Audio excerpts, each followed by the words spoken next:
الحمد لله الحمد لله رب العالمين، والصلاة والسلام على سيد الأنبياء والمرسلين وعلى آله الطيبين الطاهرين وعلى من تبعهم بإحسان إلى يوم الدين. أما بعد، قال الله تبارك وتعالى في القرآن المجيد: فأعوذ بالله من الشيطان الرجيم، بسم الله الرحمن الرحيم.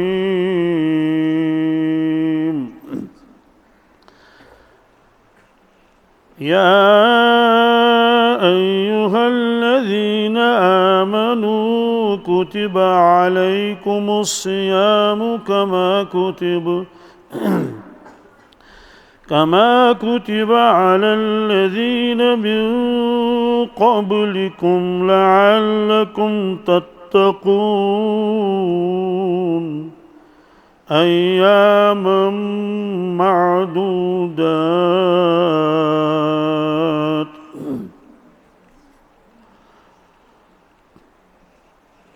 وكان يقول النبي صلى الله تعالى عليه وسلم في دعائه: اللهم بارك لنا في رجب وشعبان وبلغنا رمضان،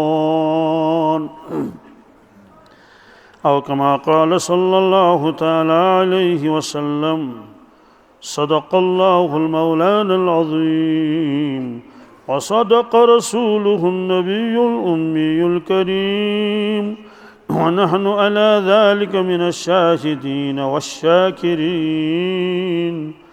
والحمد لله رب العالمين.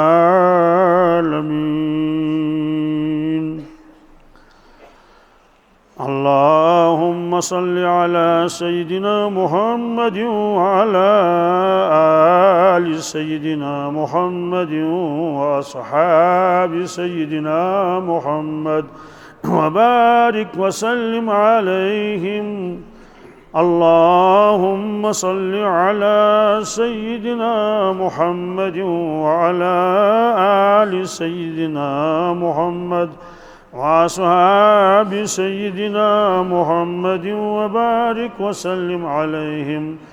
اللهم صل على سيدنا محمد وعلى آل سيدنا محمد وأصحاب سيدنا محمد، وبارك وسلم عليهم. وصل على جميع الأنبياء والمرسلين وعلى ملائكتك المقربين وعلى عبادك الصالحين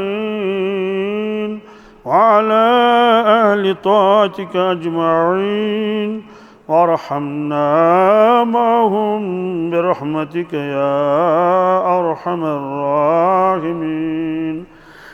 رب اشرح لي صدري ويسر لي أمري واحلل عقدة من لساني يفقه قولي.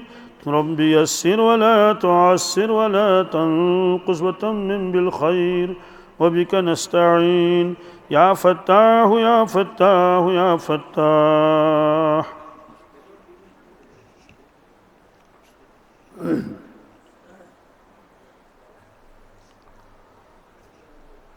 حضرت رسول اللہ صلی اللہ تعالی علیہ وسلم وقت کی بہت زیادہ قدر فرماتے تھے،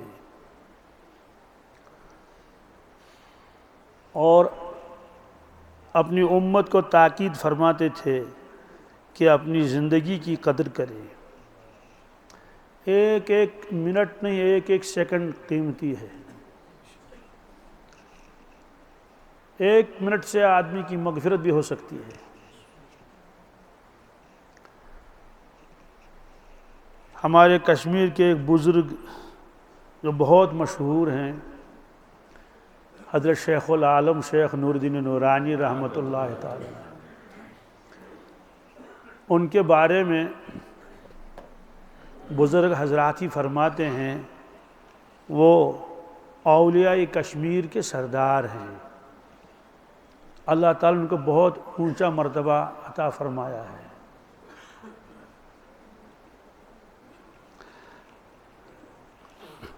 انہوں نے کشمیری زبان میں منظوم کلام فرمایا ہے۔ منظوم کے معنی نظم، بہت پر اثر کلام۔ ان کا ایک کشمیری کلام ہے زندگی کے بارے میں: نفس دت ہے اوڑے مینت گچھے چینت کرک نہ فوت، دم دیو حقس لال زن زینت نہ تو کل نفسن ذائقۃ الموت۔ نفس دیتے ہے اوڑے مینت، ایک ہے نفس، کیا؟ جیسے ہر ایک آدمی کے اندر نفس ہوتا ہے، کبھی نفس سے جان بھی مراد ہوتی ہے، جیسے کل نفسن ذائقۃ الموت، ہر جاندار کو مرنا ہے۔ ایک ہے نفس، کیا؟ فا پر اگر زبر لگائیں گے تو معنی بدل جائیں گے۔ معنی نفس کے معنی سانس، نفس کے معنی نفس دیتے ہیں اوڑے مینت۔ آدمی اتفاقاً نہیں مرتا ہے، نہیں نہیں نہیں، یہ ایک نظام ہے، نظام، ایک ایک سیکنڈ لکھا ہوا ہے۔ ایک حدیث پاک میں ہے، ارشاد فرمایا حضرت رسول اللہ صلی اللہ تعالیٰ علیہ وسلم نے، جب بچہ اپنی ماں کے پیٹ میں ہوتا ہے تو اس وقت ایک فرشتہ اللہ تعالیٰ سے عرض کرتا ہے، یا اللہ اس کی عمر کتنی لکھ دوں؟ تو وہاں سے حکم آتا ہے اتنی عمر لکھ دو۔ اتنی عمر، اتنے سال، اتنے مہینے، اتنے ہفتے اور اتنے گھنٹے اور اتنے سیکنڈ، بس طے ہو گیا، طے۔ اب جو وقت ختم ہو جائے گا تو اسی وقت اس کو دنیا سے جانا ہے۔ تو نفس کے معنی سانس، نفس دیتے اوڑے مینت، مینن کیا گو؟ کسی چیز کا وزن کرنا، کسی چیز کو ناپنا۔ نفس دیتے اوڑے مینت گچھے کئی چینت کرک نہ فوت۔ اے انسان، اگر تجھے اس چیز کا احساس ہوگا کہ میری زندگی جتنی مقدر ہے اس سے زیادہ میں دنیا میں نہیں رہ سکتا، تو آپ ایک سانس بھی فوت نہیں کریں گے۔ ایک سانس بھی، 1 گھنٹہ تو بہت دور کی بات ہے۔ دم دیو حقس لال زن زینت، ہر سانس میں تم یاد حق کر لو، ایسا ہے جیسے تم نے لال و جواہر اکٹھے کیے۔ نہ تو کل نفس ذائقۃ الموت، آخر میں ہر ایک کو تو مرنا ہی ہے۔ ایک اور بزرگ گزرے ہیں، حضرت خواجہ عزیز الحسن مجذوب رحمۃ اللہ تعالی علیہ، وہ فرماتے تھے جیسے برف پگھلتی ہے نا، ایسے زندگی آدمی ختم ہو جاتی ہے۔ ہو رہی ہے عمر مثل برف کم، رفتہ رفتہ چپکے چپکے دم بدم، سانس ہے ایک رہ روے ملک عدم، دفعتاً ایک روز یہ جائے گا تھم، کر لے جو کرنا ہے آخر موت ہے، ایک دن مرنا ہے آخر موت ہے۔ مطلب تو یہ ہے کہ جو کچھ کرنا ہے کر لو، آج کا کام کل پر مت چھوڑو، بلکہ کر لو، نیکیاں خوب کماؤ، اللہ کو راضی کر لو، تلاوت کر لو، ذکر کر لو، درود شریف پڑھ لو، نمازوں کا اہتمام کر لو۔ کیوں؟ یہ سانس کا جو یہ سلسلہ ہے، سانس کا آنا اور جانا، یہ ایک دن اچانک ختم ہو جائے گا۔ اور زندگی کیسے ختم ہو جاتی ہے؟ چپکے چپکے، کیا؟ کیسے؟ جیسے جنوری اور فروری میں جو برف تھی نا، آج کہاں ہے وہ؟ سب ختم۔ اب اس برف کو ڈھونڈو، کہاں ملے گی؟ ٹھیک ہے آپ کہیں گے وہ پہاڑ پر نظر آ رہا ہے، ٹھیک ہے 1 مہینے کے بعد وہ بھی نہیں رہے گا۔ اللہ کے نبی صلی اللہ علیہ وسلم نے فرمایا، لا تزول قدم ابن آدم یوم القیامت عند ربی حتی یسأل عن خمس عن عمرہ فیما افناہ. محشر کے میدان میں کوئی شخص اپنی جگہ سے ہل نہیں سکے گا. بھاگنے کی تو بات ہی نہیں، چھپنے کی تو بات ہی نہیں، ہل نہیں سکے گا جب تک 5 سوالوں کا جواب اس سے نہیں لیا جائے گا. عن عمرہ فیما افناہ، اس کے زندگی کے بارے میں اسے پوچھا جائے گا تو نے اپنی زندگی کہاں فنا کر دی. فنا کا لفظ آیا، کس کا؟ فنا کسے کہتے ہیں؟ فنا اس چیز کو کہتے ہیں کہ اس کا ایک جز بھی پھر باقی نہ رہے. باقی ایک ہے ٹوٹ جانا، کیا اس کو فنا نہیں کہتے. آئینہ ہاتھ سے گر گیا، ٹوٹ گیا، لیکن پھر بھی تو موجود ہے نا، اس کے ٹکڑے تو موجود ہیں نا. پیالہ ہاتھ سے گر گیا، ٹوٹ گیا پیالہ ہے، پھر بھی تو اس کے ٹکڑے تو آپ کے سامنے ہیں. ہماری زبان سے کہتے ہیں شیش کھنج. کیا؟ اگر آپ کے پاس کلوچا ہے، کلچا جس کو کھاتے ہیں، کشمیری میں کہتے ہیں کلچے ہی پھوٹ تو کچھ کو گئی. کیا؟ اگر وہ ٹوٹ گیا آپ کہتے ہیں لیکن اس کے ٹکڑے تو دکھاؤ. اس کو فنا نہیں کہتے، اس کو ٹوٹنا کہتے ہیں. کیا فنا کہتے ہیں اس چیز کو کہ اگر آپ اس کا تلاش کرنے چاہیں تو اس کا ایک جز بھی نظر نہ آئے. اس کی بہترین مثال ہے برف کی مثال. کیا؟ برف ختم ہو گئی، جذب ہو گئی زمین میں، جا کے کھود کے نکالو، کچھ نہیں نکلے گا.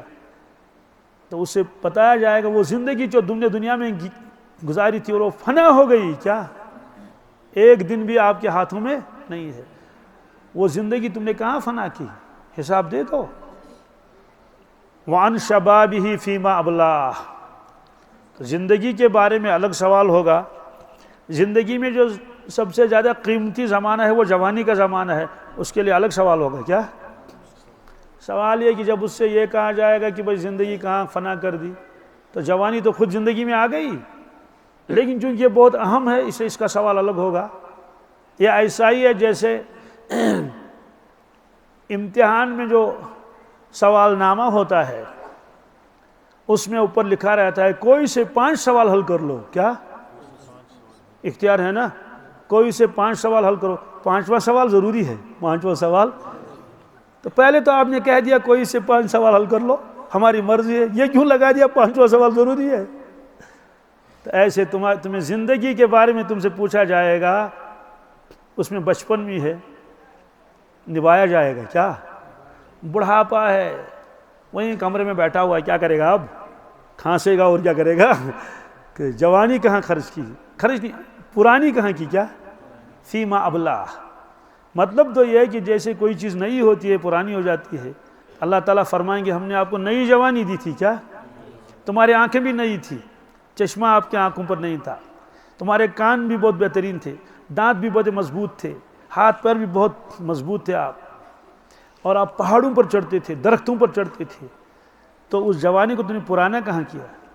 تو بہرحال اللہ کے نبی صلی اللہ علیہ وسلم وقت کی بہت زیادہ قدر کرتے تھے. آپ نے امت کو یہ سکھایا. اس امت میں سب سے زیادہ جنہوں نے وقت کی قدر کی صحابہ کرام کے بعد وہ اولیاء کرام ہیں. کیا بہت قدر کی انہوں نے وقت کی، عقل حیران ہو جاتی ہے. ایک بزرگ روٹی کے بدلے میں ستو کھاتے تھے. کیا ستو منہ میں رکھ لیا، اوپر سے پانی پی لیا، کبھی کبھی پیالے میں ستو ڈالا، اوپر سے پانی ڈالا اور یوں کر لیا اور پی لیا اس کو. تو اس سے اپنے دوستوں نے پوچھا، شاگردوں نے پوچھا کہ حضرت اگر ہم روٹی بنا کے آپ کو دے روٹی کھا لیتے؟ حضرت نے فرمایا کہ بھائی کھانا ہی تو مقصد ہے. کیا یہ ضرورت ہے، پیٹ میں پہنچنا چاہیے، تو پیٹ میں تو وہ بھی پہنچا، پیٹ میں تو روٹی بھی وہی ہے، آٹا بھی وہی ہے. اب پھر کیوں استعمال نہیں کرتے؟ کہا دیکھو روٹی جب آپ بنا کے دے دیں گے، میں نے روٹیاں بھی کھائی ہیں، لیکن میں نے جب حساب لگایا، کیا مجھے روٹی چبانے میں زیادہ وقت لگتا ہے، میرا ذکر ضائع ہو جاتا ہے، میرا ذکر اس میں ستو بھی لیتا ہوں، مقصود تو ایک ہی ہے نا۔ اس کی بھی مثال بتاتا ہوں۔ آج کل جو ہے وہ مکھن کھایا جاتا ہے نا، لوگ روٹی پر مکھن لگاتے ہیں کہ نہیں لگاتے؟ نہیں، پہلے روٹی پر لگائیں گے پھر اس کو کھائیں گے۔ مجھے بتائیے اگر وہی مکھن چائے میں ڈال دیا جائے تو وہ بھی تو پیٹ میں پہنچے گا نا؟ پہنچے گا یا نہیں پہنچے گا؟ تو بہت سارے لوگ کہتے ہیں بھائی روٹی پر مکھن مت لگاؤ، جتنا ڈالنا ہے اس میں ڈالو، کیونکہ وہ بھی تو پیٹ میں پہنچے گا۔ تو بزرگوں نے اپنی زندگی کی اس طرح قدر کر لی۔ پھر بزرگوں نے کہا کہ بھائی جب تک ہم بیدار ہیں تو اپنی زبان کو اللہ کی یاد میں مشغول رکھیں گے، لیکن جب ہم سو جائیں گے کیا، وہ تو ہمارے 5 گھنٹے 4 گھنٹے جتنے بھی وہ تو سب کے سب سونے میں چلے گئے۔ کس میں؟ سونے میں چلے گئے۔ اور ہم یہ چاہتے ہیں کہ سونے کا جو وقت ہے یہ بھی اللہ کی یاد میں خرچ ہو جائے۔ اس کے لیے کیا کرنا پڑے گا؟ آپ کا دھیان میری طرف ہے نا؟ اس کے لیے بزرگوں نے ایک ذکر بتا دیا اپنے شاگردوں کو، مریدین کو، اس کی مشق کرائی۔ بزرگوں کی اصطلاح میں اسے کہتے ہیں پاس انفاس۔ کیا؟ یہ ایک ٹرم ہے۔ پاس انفاس کا خلاصہ کیا ہے؟ سانسوں کا ذکر۔ کیا؟ پہلے اس کی مشق کرائی جاتی ہے، 1 گھنٹہ 2 گھنٹہ 1.5 گھنٹہ اس کو کہا 1.5 گھنٹے بیٹھو، کرنا کیا ہے؟ سانس میں ذکر کرنا ہے۔ اب اس کے مختلف طریقے ہیں۔ ایک طریقہ یہ ہے کہ آپ جب سانس لے لیں گے، سانس تو ناک سے لیتے ہیں، لے لیا، پھر چھوڑنا بھی ہے۔ جب آپ سانس لے لیں گے تو تصور میں آپ اللہ پڑھ لو۔ کیا؟ ایسے یہ اللہ پڑھ لیا، اب واپس بھی چھوڑنا ہے، اس وقت ہو پڑھ لو۔ کیا؟ تو 1 آدھ گھنٹے یہ بیٹھا ہوا ہے، توجہ اسی کی طرف ہے، یہ اللہ پڑھ رہا ہے اور ہو پڑھ رہا ہے، اللہ پڑھ رہا ہے، ہو پڑھ رہا ہے۔ بعض حضرات کے یہاں ہے کہ جب تم سانس لے لو گے تو لا الہ الا اللہ پڑھنا، جب چھوڑو گے تو محمد رسول اللہ صلی اللہ علیہ وسلم پڑھنا۔ بعض حضرات کے یہاں ہے سانس لے لیا لا الہ، جب چھوڑا الا اللہ۔ مختلف ہیں، کوئی ایک متعین نہیں ہے، مختلف ہیں۔ اس کا فائدہ کیا ہوگا؟ جب آدمی سو جاتا ہے، کیا سوتے وقت وہ پاس انفاس کر لے گا، اسی کے ساتھ سو گیا، صبح تک جتنے سانس لے لے گا وہ سارے کے سارے ذکر میں مجرا ہوں گے۔ اور یہ زمین خالی نہیں ہے۔ میں نے بہت سارے بزرگوں کو اپنے آنکھوں سے دیکھا ہے جو سوتے وقت بھی پاس انفاس میں مشغول رہتی تھی۔ اسی طرح سے ذکر قلبی کو جاری کر دیا۔ کس کو؟ ذکر قلبی، ان کو بتا دیا۔ ذکر قلبی میں کیا ہوتا ہے؟ آدمی سو بھی جاتا ہے تو دل اللہ اللہ کرتا رہتا ہے۔ تو یہ ہے اپنے وقت کی قدر کر لینا۔ تو یہ حال ہے ان کے غلاموں کا، آقا کا عالم کیا ہوگا؟ اللہ کے نبی صلی اللہ علیہ وسلم دن میں بہت مشغول رہتے تھے، بہت زیادہ مشغول، جس کا اندازہ ہم نہیں لگا سکتے۔ وہ مشغولیت دینی مشغولیت تھی۔ آپ کا دھیان میری طرف ہے نا؟ آواز صاف آتی ہے نہیں آتی ہے؟ ٹھیک ہے جی۔ دیکھیے اصل وجہ یہ ہے کہ یہاں اسپیکر لگے ہوئے نہیں ہیں اندر سے۔ دیکھیے میں تو خود ہی کہہ رہا ہوں نا، مجھے خود احساس ہوا کہ کچھ ہو رہا ہے۔ بات یہ ہے کہ مسجد شریف بڑی ہے لیکن اس میں اسپیکر لگے ہوئے نہیں ہے۔ 1-2 اسپیکر تو کیا کام کریں گے، اس میں تو 3-4 ادھر ہونے چاہیے، 3-4 ادھر ہونے چاہیے تو آواز سبوں تک پہنچے، وہ سن لیں۔ انشاءاللہ المستعان یہ آپ بعد میں بھی سن سکتے ہیں پورا بیان، لیکن میں بھی کوشش کروں گا کہ آپ تک آواز پہنچ جائے۔ آپ بہت مشغول رہتے تھے۔ وہ مشغولیت کس چیز کی تھی؟ دینی مشغولیات۔ اللہ تعالیٰ نے فرمایا ان لک فی النہار سبحا طویلا، یا رسول اللہ صلی اللہ علیہ وسلم آپ کو دن میں بہت زیادہ کام رہتے ہیں، سبحا طویلا، شغلا طویلا، بہت کام رہتے ہیں، فرصت نہیں ہوتی ہے۔ کتنے کام رہتے تھے؟ مسجد نبوی میں ایک چبوترا ہے، اس کو صفہ کہتے ہیں عربی میں۔ کیا؟ اس پر بیٹھنے والے حضرات کو کہتے ہیں اصحاب صفہ. کیا؟ یعنی چبوترا والے. کیا سوال ہے؟ چبوترا والے کہاں کے تھے؟ یہ مہاجرین تھے. کیا؟ حضرات انصار رضوان اللہ مجمعین جو وہیں کے رہنے والے تھے مدینہ طیبہ کے، ان کے باغات تھے. کیا؟ وہ مسجد میں بھی آتے تھے، نمازوں کے لیے بھی آتے تھے، اور بھی آتے تھے، دین کے تقاضوں کو پورا کرتے تھے، لیکن اس کے ساتھ ساتھ اپنے باغوں میں بھی جاتے تھے نا. اور مہاجرین میں سے ایک طبقہ وہ تھا جو بازار جاتے تھے، ان کی وہاں دکانیں تھیں. لیکن ایک ایسا طبقہ تھا جن کے پاس نہ باغ تھا اور نہ دکان تھی. وہ 24 گھنٹے مسجد میں رہتے تھے، لیکن ان کے لیے حجروں کا انتظام نہیں تھا. مدرسے میں حجرے ہوتے ہیں نا، اس کمرے میں 10 لڑکے ہیں، اس میں 12 ہیں، جیسی گنجائش ہو. کوئی حجرہ نہیں. رہتے کہاں تھے؟ چبوترے کے اوپر. کس پر؟ وہیں بیٹھے رہتے تھے، وہیں ایک دوسرے کو یاد کراتے تھے قرآن پاک کی آیتیں، عطیات، دعائے قنوت، اور سوتے بھی وہیں تھے. کھانے کا کوئی مستقل انتظام نہیں تھا. وہ جو انصار حضرات جاتے تھے باغوں میں، جب وہ شام کو واپس آتے تھے تو وہاں سے کھجوریں لاتے تھے اور ان کھجور کے گچھوں کو لٹکا کے رکھتے تھے صفہ کے جو ستون لگے ہوئے تھے اس میں. تو کوئی صحابی اٹھا، اس نے ایک کھجور کھا لی، کسی نے 2، بس یہی غذا تھی. یہی. ہاں کبھی کبھی کوئی صحابی روٹیاں بھی پکا کے لاتا تھا. بہرحال یہ اصحاب صفہ تھے. تو ان کی نگرانی خود فرماتے تھے رسول اللہ صلی اللہ علیہ وسلم. 5 وقت کی امامت خود کراتے تھے رسول اللہ صلی اللہ علیہ وسلم. کسی کا انتقال ہوتا تھا خود تشریف لے جاتے، جنازہ پڑھاتے تھے. بیماروں کی عیادت کے لیے جاتے تھے. کوئی قافلہ آتا تھا غریب کہ ہماری مدد کر لیجئے، تو ان مدد کا انتظام کرتے تھے ان کے لیے. کبھی مدینہ طیبہ پر حملہ ہونے والا ہوتا تھا تو اس کا دفاع بھی کرتے تھے. وحی نازل ہوتی تھی، اس کو لکھواتے بھی تھے. تو قرآن پاک نے فرمایا آپ دن میں بہت مشغول رہتے ہیں، اور یہ مشغولیت دین کی تھی. کس کی؟ اب ہونا تو یہ چاہیے کہ اللہ تعالیٰ فرمائیں اے ہمارے محبوب آپ دن بھر کے تھکے ہوئے ہیں. کیا ہیں؟ اسے عشاء پڑھ کے بعد آپ آرام فرما لیں تہجد تک. کس پر؟ آرام کر لیں، کیونکہ آرام کی بھی ضرورت ہے. لیکن وہاں حکم دوسرا آیا، وَمِنَ اللَّيْلِ فَاسْجُدْ لَهُ وَسَبِّحْهُ لَيْلًا طَوِيلًا. یا رسول اللہ صلی اللہ علیہ وسلم، سب لوگ چلے گئے اپنے اپنے گھروں کو. اب رات آ گئی. کیا؟ وَمِنَ اللَّيْلِ فَاسْجُدْ لَهُ. اب آپ سجدہ کر لیجئے اللہ تعالیٰ کو. سجدے تو ہو گئے تھے، اب فجر کی نماز بھی ہو گئی تھی، ظہر عصر مغرب عشاء بھی ہو گئی تھی. وہ تو سجدے تھے، الگ سے سجدے کر لیں. کیا؟ اللہ تعالیٰ کو سجدے کر لیں.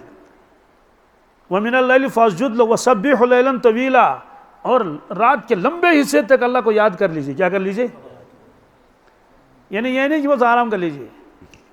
اس سے معلوم ہوا جن حضرات کو مراقبے کا موقع نہیں ملتا ہے، اپنے اوراد وظائف کو مکمل کرنے کا موقع دن میں نہیں ملتا ہے، ان کو چاہے کہ رات کے کسی حصے میں ان اپنے معمولات کو پورا کر لیں. جب کسی چیز کی محبت کا غلبہ ہوتا ہے نا، پھر اس کے بعد مشقت نہیں رہتی. کیا؟ جب کسی چیز کی محبت کا غلبہ ہوتا ہے. یہ فرمایا حضرت مولانا روم رحمۃ اللہ علیہ نے، از محبت تلخ شیریں شود. کیا؟ از محبت تلخ شیریں شود. جب کسی چیز کی محبت ہوتی ہے تو تلخ کڑوی چیز میٹھی لگتی ہے. کھیتی کی محبت ہے. ایک آدمی نے جو کھیتی کاٹ کے رکھی ہے، رات کو بیدار ہو گیا کیونکہ گرج شروع ہو گئی، گڑ گڑ گڑ گڑ گڑ گڑ گرجنا شروع ہو گیا. بادل گرج رہے ہیں، بجلیاں چمک رہی ہیں. رات کے 2:30 بج گئے. اسی وقت اٹھا اور شالی کو کیا کر لیا؟ جمع کر کے اس کو اوپر سے ترپال ڈال کے آ گیا. یہ مشقت کیوں اٹھائی اس نے؟ کیونکہ اس کو محبت ہے اپنے مال کے ساتھ، یہ مال ضائع نہ ہو جائے. یہ مال کسی چیز کی محبت آدمی کو بے قرار کر دیتی ہے. تو از محبت الخاشینی شود، از محبت نار نور میں شود، از محبت میں تو آگ بھی نور بن جاتا ہے. از محبت خار ہا گل میں شود، محبت میں تو کانٹے بھی پھول ہی لگتے ہیں. تو یہ تو دنیا کی چیزوں کی محبت ہے. اللہ تعالیٰ کی محبت کیسی ہوگی؟ وہ تو آدمی کو بے چین و بے قرار کرے گی نا. بزرگوں کے یہاں ہے ایک چیز، اس کو خلوت کہتے ہیں. کیا؟ تنہائی. یہ تنہائی بہت محبوب چیز ہے. وہی نازل ہونے سے پہلے اللہ کے نبی صلی اللہ علیہ وسلم غار حرا میں تشریف لے جاتے تھے. وہاں کوئی نہیں جاتا تھا. کیوں جائے؟ 2500 فٹ سطح سمندر سے اونچائی پر ہے غار حرا. تو کون جائے گا وہاں؟ کیوں جائے؟ تو آپ نے اس جگہ کو انتخاب فرمایا تاکہ کوئی وہاں نہ آئے. تو آپ وہاں اللہ تعالیٰ کو یاد کرتے تھے. اسی غار حرا میں پھر وہی بھی نازل ہوئی. اس کو کہتے ہیں خلوت کی محبت. کیا؟ جی. تو بزرگوں کو رات کا انتظار رہتا تھا. کیوں؟ اس لیے کہ دن میں تو آنے والے آتے ہیں، ان سے ملاقاتیں بھی ہوتی ہیں اور باقی امور بھی ہوتے ہیں. سب چلے گئے، سب، اب کوئی نہیں رہا. کیا؟ جی. تو اس کو خواجہ صاحب نے فرمایا اب تو میں ہوں اور شغل یاد دوست، اب تو میں ہوں اور شغل، سارے جھگڑوں سے فراغت ہو گئی. تو یہ تنہائی محبوب ہے. تو محبت کا جب غلبہ ہوتا ہے تو آدمی جو ہے اپنے اللہ کو راضی کرنے میں لگ جاتا ہے. اللہ کے نبی صلی اللہ علیہ وسلم نے قیامت کی نشانیاں بہت بتائی ہیں، بڑی نشانیاں، چھوٹی نشانیاں. ان نشانیوں میں آپ نے یہ بھی فرمایا میری امت کا ایمان کمزور ہوگا. کیا ہو جائے گا؟ ایمان کمزور ہوگا. دنیا کی محبت غالب آئے گی. دنیا کے لیے آدمی مشقتیں بہت اٹھائے گا، کھیتی کے لیے، کمانے کے لیے. سویرے جائے گا جنگل لکڑیاں لانے کے لیے، آدھی رات کو جائے گا. راستے میں اذان ہو جائے گی فجر کی، یا کم از کم فجر پہ تو اٹھ ہی جائے گا.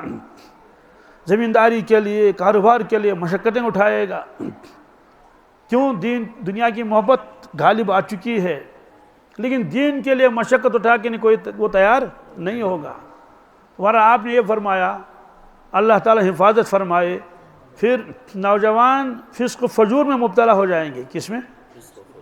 گناہوں میں، نافرمانیوں میں، اور آخرت کا خوف نکل جائے گا. آپ نے فرمایا کیف بکم اذا فسق فتیانکم وطغى نساؤکم. اے صحابہ تمہارا حال اس وقت کیا ہوگا جب تمہارے نوجوان فاسق اور فاجر ہو جائیں گے. کیا؟ بد عمل ہو جائیں گے، اور تمہاری عورتیں سرکش ہو جائیں گی. مرد بھی نافرمان ہو جائیں گے، عورتیں بھی نافرمان ہو جائیں گی. صحابہ کرام کو تعجب ہوتا تھا. انہوں نے عرض کیا ان ذالک لکائن یا رسول اللہ صلی اللہ علیہ وسلم، کیا ایسا ہوگا؟ آپ نے فرمایا نعم، ایسا ہوگا. وہ اشد منہ، کیا؟ اس سے زیادہ ہوگا. اس سے زیادہ کیا ہوگا؟ اس سے زیادہ یہ ہوگا کہ میرا امتی دیکھے گا کہ کھلم کھلا نافرمانی ہو رہی ہے اللہ تعالیٰ کی، اللہ کے نبی صلی اللہ علیہ وسلم کھلم کھلا نافرمانی ہو رہی ہے، لیکن کوئی اس کو روکے گا نہیں، کوئی روک ٹوک نہیں کرے گا. صحابہ کرام نے عرض کیا ان ذالک لکائن یا رسول اللہ، کیا ایسا ہوگا؟ آپ نے فرمایا ہوگا واشد منہ، کیا؟ اس سے زیادہ سخت ہوگا. اس سے زیادہ سخت کیا ہوگا؟ فرمایا جب میری امت کے لوگ برائیوں کی دعوت دیں گے، کیا؟ نیک کاموں سے پیچھے رکھیں گے. نیک کاموں سے نیک کام کرنے نہیں دیں گے، برائیوں کی دعوت دیں گے. سب کر رہے ہیں، سب بھی کریں سے کیا یہ آپ نے فرمایا. تعجب اس لیے ہوتا تھا کہ صحابہ کرام جب نوجوانوں کا تذکرہ سنتے تھے تو انہیں اپنے نوجوان سامنے جو تھے نظر آتے تھے.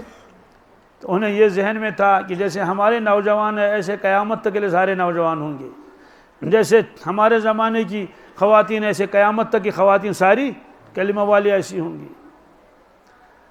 آج بھی شکایت کرتے ہیں والدین اپنے اولاد کی. آج کیا شکایت ہوتی ہے؟ یہ نماز نہیں پڑھتا ہے، 9 بجے نیند سے اٹھتا ہے، باپ کے ساتھ لڑتا ہے، ماں کی پٹائی کرتا ہے، بھائیوں سے لڑتا ہے، کچھ بھی نہیں کرتا ہے، وقت ضائع کرتا ہے. کیا چیز ہو سکتی؟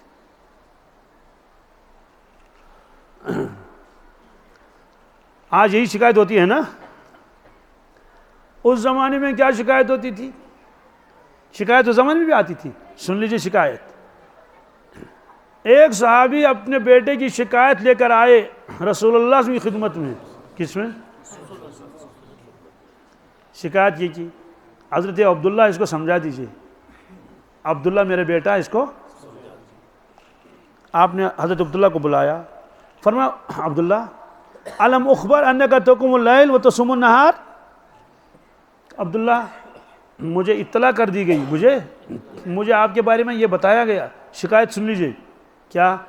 کہ آپ ساری رات بیدار رہتے ہیں، نماز پڑھتے رہتے ہیں اور نفل روزے لگاتار رکھتے ہیں. یہ شکایت ہے. کیا؟ قلت نعم. میں نے عرض کیا حضرت بالکل صحیح ہے، شکایت صحیح ہے. میرے ابو نے جو شکایت کی وہ صحیح ہے. آپ نے فرمایا ساری رات بیدار رہنے کی اجازت نہیں ہے. ساری رات بیدار رہنے کی اجازت نہیں ہے. کیوں؟ کہتے ہیں قم و نم و قم. فرمایا دیکھو آرام بھی کر لو، تہجد بھی پڑھ لو. آرام بھی کر لو، صم و افطر، روزہ بھی رکھو. کیا؟ لیکن افطار بھی تو کر لو. افطار کو روزہ مت رکھو. فرمایا پابندی ہے، اب 1 مہینے میں صرف 3 دن روزہ رکھ سکتے ہیں. کیا؟ وہ لگاتار رکھتے تھے نا نفل روزہ، صرف 3 دن. اب وہ وہیں بیٹھا ہوا ہے، اب پابندی لگ گئی نا. یا رسول اللہ صلی اللہ علیہ وسلم 3 دن بہت کم ہیں. کیا؟ اس میں تھوڑا اضافہ فرما لیں. آپ نے فرمایا ٹھیک ہے 10 دن روزہ رکھ لو. کیا؟ 10 دن روزہ رکھ لو مہینے میں. وہیں بیٹھا ہوا ہے اور بہت ہی عاجزی کے ساتھ عرض کر رہا ہے یا رسول اللہ صلی اللہ علیہ وسلم اس میں تھوڑا اضافہ فرما لیں، اس میں تھوڑا اضافہ فرما لیں. آپ نے فرمایا ٹھیک ہے صوم داؤد رکھو. کیا؟ صوم داؤد علیہ السلام. کیا مطلب ہے؟ 1 دن روزہ 1 دن روزہ نہیں، 1 دن روزہ 1 دن روزہ نہیں، افطار. تب وہ تیار ہو گیا. تو ان کی راتیں اللہ کی عبادت و بندگی میں گزرتی تھی. محبت کا ایسا غلبہ تھا. حضرت خواجہ عزیز و مجذوب فرماتے تھے ہمارا کام ہے راتوں کو رونا یاد دلبر میں. ہمارا کام ہے راتوں کو رونا، ہماری نیند ہے محو خیال یار ہو جانا. اللہ کی محبت ہے ہی ایسی چیز.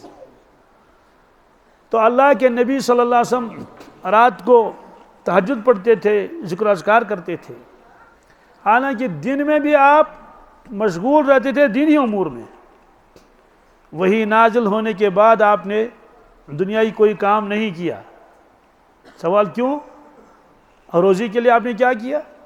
اللہ تعالیٰ نے فرمایا وَأْمُرْ أَهْلَكَ بِالصَّلَاةِ وَاصْطَبِرْ عَلَيْهَا لَا نَسْأَلُكَ رِزْقًا. یا رسول اللہ صلی اللہ علیہ وسلم اپنے اہل عیال کو نماز کا حکم دے دیں، نماز کا خود بھی اس پر پابندی فرما لیں. لا نسألک رزقا، ہم آپ سے رزق کموانا نہیں چاہتے، ہم آپ سے رزق کموانا بلکہ نحن نرزقک، رزق ہم دیں گے آپ کو. مطلب تو یہ ہے کہ دنیا والوں کو بھی ہم بھی رزق دیتے ہیں نا، لیکن دنیا والوں کو ہم رزق دیتے ہیں ان کو اسباب اختیار کرنے ہیں. ان کو اسباب کھیتی کرنی ہے، بیج بونا ہے، اخروٹ کے درخت لگانے ہیں اور انگور کے باغات لگانے ہیں، تبھی تو رزق ملے گا نا. لیکن آپ کو یہ کرنے کی کوئی ضرورت نہیں ہے. نہ آپ کو باغ لگانے کی ضرورت ہے، نہ آپ کو کاروبار کرنے کی کوئی ضرورت نہیں ہے. ہم آپ کے اخراجات خود سارے اٹھا لیں گے. تو اللہ تعالیٰ اٹھا سکتے ہیں نہیں اٹھا سکتے ہیں؟ اللہ کے نبی صلی اللہ علیہ وسلم ان چیزوں کو ضرورت سمجھتے تھے. یہ مضمون بڑا ہی گہرائی کے سننا ہے. ان چیزوں کے کیا سمجھتے؟ یہ کیا؟ روٹی، کپڑا اور مکان. کیا؟ بنیادی یہی 3 چیزیں ہیں نا. مکان کا حال کیا تھا؟ کوئی الگ سے مکان نہیں تھا کہ کوئی اجنبی مدینہ طیبہ میں آ جاتا پھر معلوم کر لیتا، وہاں سے پوچھتا کہ جناب مجھے حضرت رسول اللہ صلی اللہ علیہ وسلم سے ملنا ہے، ملاقات کرنی ہے، ان کا دولت خانہ کہاں ہے؟ ان کا دولت خانہ تو لوگ کہتے ہیں وہ جو بڑی بلڈنگ نظر آ رہی ہے جس کے ارد گرد جو بڑی دیواریں بنی ہوئی ہیں اور 5-10 ایکڑ زمین اس کے آس پاس ہے، بڑا صحن ہے، یہ حضرت کا مکان ہے، یہ حضرت کا ایسا نہیں تھا. کیا؟ تو جب کوئی معلوم کرتا تھا تو لوگ مسجد دکھاتے تھے. کیا کہتے ہیں کہ یہ مسجد نبوی ہے، یہ مسجد یہی اللہ کا اللہ کے نبی صلی اللہ علیہ وسلم کا گھر اس کے ساتھ ہے. تو حجرے تھے. کیا؟ جیسے اماموں کے لیے حجرے بناتے ہیں نا مسجد میں، تو کوئی دائیں طرف بناتا ہے، کوئی بائیں طرف بناتا ہے، تو ایسے حجرے تھے. کیا؟ لائن میں. اگر آپ اکیلے ہوتے، ایک ہی زوجہ محترمہ ہوتی تو وہی ایک کمرہ ہوتا. کیا؟ وہ دالان ہوتا. لیکن اللہ تعالیٰ نے متعدد ازواج مطہرات عطا فرمائی تھی، اس لیے ہر ایک ام المومنین کے لیے ہر ایک کمرہ الگ الگ تھا. کیا؟ یہ حضرت عائشہ صدیقہ رضی اللہ عنہا حجرہ ہے، یہ حضرت حفصہ کا ہے، یہ حضرت زینب کا ہے. اس طرح سے تو ضرورت پوری کر لی. مدینہ طیبہ میں مسجد نبوی کے پاس ایک میوزیم کہیے، اس میں پرانا مدینہ بنایا انہوں نے. کیا بنایا؟ پرانا مدینہ بنایا ہوا نقلی، کہ پرانا مدینہ طیبہ کیسا تھا، باغات کیسے تھے، کھندق کس جگہ کھودی گئی تھی، اور وہ مسجد شریف کیسی تھی مسجد نبوی. اور انہیں اس میں حجرے بھی بنائے ہیں. کیا؟ تو حجرے کے سامنے چھوٹی چھوٹی پلیٹ بھی لگائی ہے اتنی سی، اس میں لکھا حجرے عائشہ. کیا؟ حجرے حفصہ. یہ ساری یہ دکھایا کہ کس کا حجرہ کہاں تھا. تو چھوٹے چھوٹے حجرے ہیں، چھوٹے چھوٹے. تو یہی حال تھا کھانے کا، زیتون کا تیل اور روٹی، کبھی کبھار گوشت بھی آپ نے تناول فرمایا، لیکن عام طور سے کھانے میں سادگی تھی. کیا؟ پہننے میں بھی سادگی تھی، اور مکان بھی بالکل سیدھے سادے تھے. کیوں؟ آپ کو معلوم تھا یہ مقصد زندگی نہیں. کیا؟ یہ ضرورت زندگی ہے. کیا ہے؟ ضرورت زندگی ہے یہ. الحمدللہ. اس لیے آپ کی ضرورتیں بھی محدود تھی، اور آپ یہ چاہتے تھے کہ میری امت بھی اپنے آپ کو زیادہ دنیا کے دھندوں میں پھنسائے نہیں، بلکہ ضرورت کے بقدر کمائے، باقی اوقات وہ اپنے آخرت کی تیاری میں لگا دیں. اسی جیسے یہ گھر ہے ویسے وہ بھی گھر ہے، اور دنیا کا گھر تو عارضی ہے. بتائے ہمارے والدین، جن کے والدین گزر چکے ہیں، وہ دنیا سے چلے گئے نہیں چلے گئے؟ تو یہاں تو نہیں رہے نا، دادے وغیرہ وہ بھی چلے گئے. تو اصل گھر میں وہ اب گئے ہیں. یہ تو تھا عارضی گھر. یہ تو جب 60 سال 50 سال کا گھر اس کے لیے اتنی محنت کر لیتا، تو 60 کروڑ سال اور اربوں سال جس گھر میں جانا ہے اس کے لیے کتنی محنت کرنی چاہیے. یہ آپ سکھاتے تھے امت کو کہ ایسا کر لو. ایک روایت میں ہے یا ابن آدم، یہ حدیث قدسی ہے، تفرغ لعبادتی املأ صدرک غنى واسد فقرک. دیکھیں اللہ تعالیٰ فرماتے ہیں اے بنی آدم، کیا؟ میری عبادت کے لیے اپنے آپ کو فارغ کر لو. میری عبادت کے اپنے آپ کو، یعنی اوقات کو فارغ کر کے میری عبادت کر لو. نمازوں کی پابندی، تلاوت، ذکر، اذکار. میں 2 چیزیں تجھے دے دوں گا. کیا؟ یہ وعدہ ہے، حدیث قدسی ہے. نمبر 1، املأ صدرک غنى، میں تجھ کو دل کا بادشاہ بناؤں گا. کیا؟ میں تجھے دل کا بادشاہ. بتائیے اولیاء کرام دل کے بادشاہ تھے یا نہیں تھے؟ نا. وہ اسد فقرک، تمہاری تمام ضرورتیں پوری کروں گا. تمام ضرورتیں. تو 2 وعدے ہیں. کیا؟ اے ابن آدم تفرغ لعبادتی، اے بنی آدم اپنے آپ کو فارغ کر لو میری عبادت کے لیے. میں 2 کام کر لوں گا، تجھے دل کا بادشاہ بناؤں گا، تمہاری ضرورتوں کو پوری کروں گا. وَإِلَّا تَفْعَلْ، کیا؟ اگر تو نے ایسا نہیں کیا، میری عبادت کے لیے تو نے وقت نہیں نکالا، بلکہ ہر وقت کھیت اور دکان اور پڑھائی اور نوکری اور کیا کیا، بڑی مشکل سے کبھی نماز 3 وقت پڑھ لیتا ہے، کبھی 2 ہی وقت پڑھ لیتا ہے، کبھی 5 ایک ساتھ پڑھ لیتا ہے. کیا؟ کبھی 5 ایک ساتھ پڑھ لیتا ہے. ایسا کیا تو نے. فرمایا کہ دیکھو میں 2 چیزیں کر لوں گا. کیا؟ نمبر 1، ملأت یدیک شغلا. آپ کا دھیان میری طرف ہے نا. ملأت یدیک شغلا، میں تجھ کو دنیا کے کاموں میں پھنسا لوں گا. میں تجھ کو دنیا کے کاموں میں. تمہارے ہاتھوں کو بھر لوں گا کاموں سے. کیا؟ صبح سے شام تک آدھی رات تک تمہیں کاموں میں پھنسا دوں گا. یہ باغ یہاں ہے، وہاں جا رہا ہے، وہاں گڑائی ہو رہی ہے، وہاں کھاد ڈالا جا رہا ہے، ادھر کٹائی ہو رہی ہے، ادھر یہ دکان ہے، ادھر وہ دکان ہے، ادھر یہ کاروبار ہے، ادھر وہ کام ہے، ادھر یہ کام ہے. اب ٹھیکیداری بھی کر رہا ہے، ادھر پل کا کام چل رہا ہے، ادھر راستے کا کام چل، ادھر روڈ بچھا رہا ہے. فرمایا کہ میں تجھ کو پھنسا دوں گا دنیا کے کاموں میں. اتنا مشغول تو رہے گا، کھانے کی فرصت نہیں رہے گی. کیا؟ چنانچہ ایسے لوگ تو 3:30 بجے تو کھانا ہی نہیں کھاتے. 3:30 بجے لائے چائے کا کپ. کیا؟ ابھی 2 گھونٹ پی لے تو فون آ گیا. کیا؟ ہیلو السلام علیکم، کیا حضرت سے سیمنٹ مک ہو؟ کیا سیمنٹ ختم ہو گیا؟ بس سیمنٹ کی فکر پڑ گئی. وہ فون رکھ لیا، ادھر سے اور ایک فون آ گیا، انہیں کہا کہ لوہا ختم ہو گیا. کیا؟ ادھر سے فون آ گیا، کھاد ختم ہو گئی، کھاد بیچ دیجیے. ادھر سے کہا دفتر والے آپ کو بلا رہے ہیں. کیا؟ جی وہاں ٹینڈر نکلے ہیں. تو اب 15 منٹ لگ گئے فونوں میں. اب چائے جو اٹھا لی وہ تو کولڈ ڈرنک ہو گئی تھی. کیا؟ ٹھنڈا ہو گیا تھا نا. تو آدھی پیالی پی لی، آدھی وہیں رکھ لی. فرمایا کہ ملت یدک شغلن، کیا تجھے پھنسا دوں گا کاموں میں. اور ولم اسد فقرک، تمہاری تمنائیں پوری نہیں ہوں گی. تمہاری تمنائیں، تمہاری چاہتیں پوری نہیں ہوں گی. کتنا تھکا دیا اپنے آپ کو. آخر میں دیکھا اللہ بچائے، ادھر بھی نقصان، ادھر بھی نقصان، ادھر نقصان. اب زمین بیچ رہا ہے اور کیا کیا کر رہا ہے. یہ اللہ کا وعدہ ہے، سچا وعدہ. تب 2 چیزیں ہیں، آپ کا دھیان میری طرف ہے. بہت ایک اہم بات جو بزرگوں نے فرمائی ہے. ایک ہے ضرورت، ایک ہے چاہت. کیا؟ ایک ہے ضرورت. جوتے کی ضرورت ہے نا، اور کپڑے کی ضرورت بھی ہے. تو جوتا 200 کا بھی ہو سکتا ہے، 300 کا بھی ہو سکتا ہے. یہ ہے ضرورت. کیا؟ لیکن چاہت ہے 10,000 کا جوتا لاؤں. کس کا؟ معمولی کپڑے بھی آدمی پہن سکتا ہے. یہ ہے ضرورت. کیا؟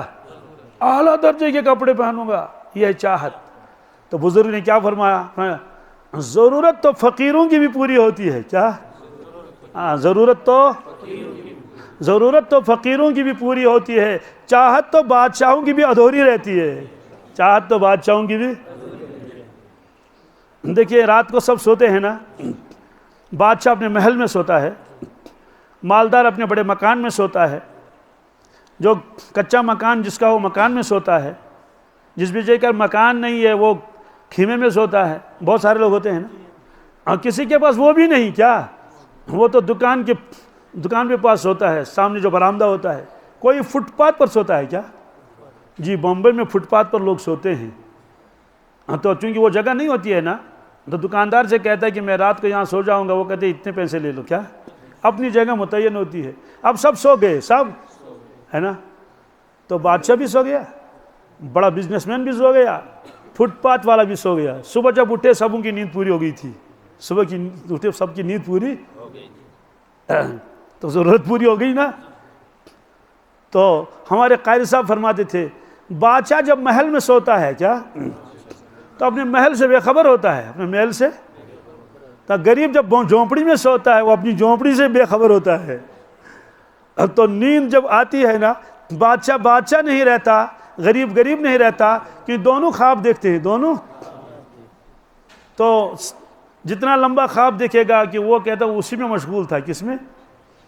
یہ دنیا خواب سے زیادہ اس کی حیثیت نہیں ہے.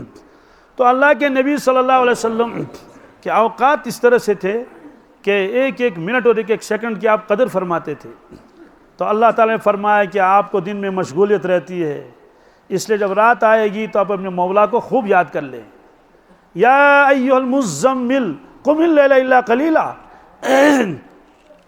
اے چادر اوڑھنے والے. کیا یہ خطاب جو ہے نا یہ محبوبانہ خطاب ہے. کیا جی، اے چادر اوڑھنے والے قم اللیل الا قلیلا، رات کو اٹھیے. کیا الا قلیلا، تھوڑا سا آرام بھی کر لیجیے.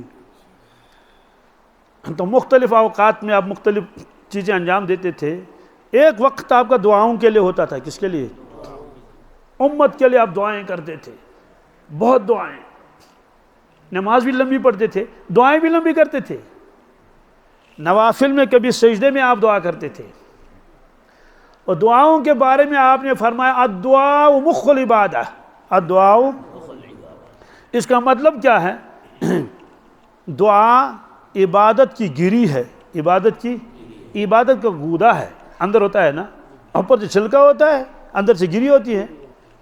اخروٹ کا چھلکا اوپر سے ہوتا ہے تو اندر سے گری نکلتی ہے، بادام کی گری ہوتی ہے. یہ جو دعا ہے اللہ تعالیٰ سے مانگنا، یہ عبادت ہی نہیں ہے، عبادت کی کیا ہے؟ کی گری ہے، یعنی بہت قیمتی ہے. ایک حدیث میں ہے جو آدمی اللہ سے نہیں مانگتا ہے اللہ تعالیٰ سے ناراض ہوتا ہے. اللہ سے کیوں نہیں مانگتا ہے مجھ سے؟ تو مانگے بغیر تو چارہ ہی نہیں. وہ کہے گا جب میں کیا مانگوں، میرے پاس تو ہر چیز ہے. اس سے کہا صحت نہیں مانگو گے؟ اگر ذرا اوپر نیچے ہو گیا تو کس کام کا رہے گا؟ تو آپ دعائیں بہت مانگتے تھے. تو دعاؤں کی دو قسمیں ہیں. کتنی؟ ایک وہ دعائیں جو اوقات کے ساتھ مخصوص تھی. بیدار ہو گئے تو الحمدللہ الذی احیانا بعدما اماتنا والیہ النشور یا والیہ البعث والنشور، یہ متعین ہے. یہ ضرورت کے لیے بیت الخلاء میں گئے، اللہم انی اعوذ بک من الخبث والخبائث، یہ متعین ہے. سورج طلوع ہوا تو یہ دعا، سورج ڈوبا تو یہ دعا، رات آئی تو یہ دعا، تو عام فرمایا تو یہ دعا. ان دعاؤں میں زبردست برکت ہے. کیا؟ بہت زیادہ برکت ہے. دیکھیں ایک دعا ہے جب آدمی آئینہ دیکھے، کیا؟ اللہم انت حسنت خلقی فحسن خلقی. اس کا مطلب یہ کہ یا اللہ آپ نے میری شکل بہترین بنائی ہے، یعنی انسان بنایا ہے، دونوں آنکھیں ہیں، ناک بھی ہیں، تو میرے اخلاق بھی اچھے بنا لے. کیا؟ تجربہ تو نہیں کرنا چاہیے، تو حدیث ہے نا، نعوذ باللہ تجربہ کیا چیز ہے. لیکن جو آدمی آئینہ دیکھ کر یہ پڑھ لیتا ہے نا یہ دعا، خود بخود اس کے اخلاق اچھے ہو جاتے ہیں.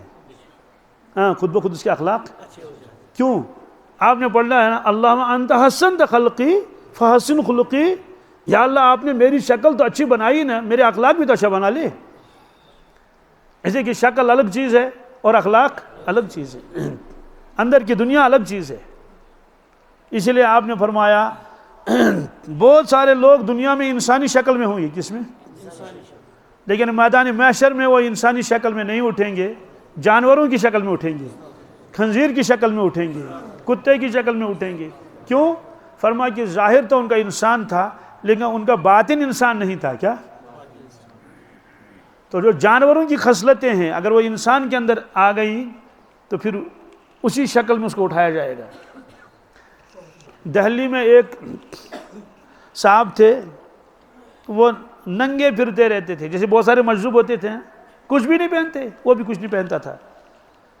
تو حضرت شاہ عبد الرحیم صاحب رحمۃ اللہ کے قریبی رشتہ دار تھے.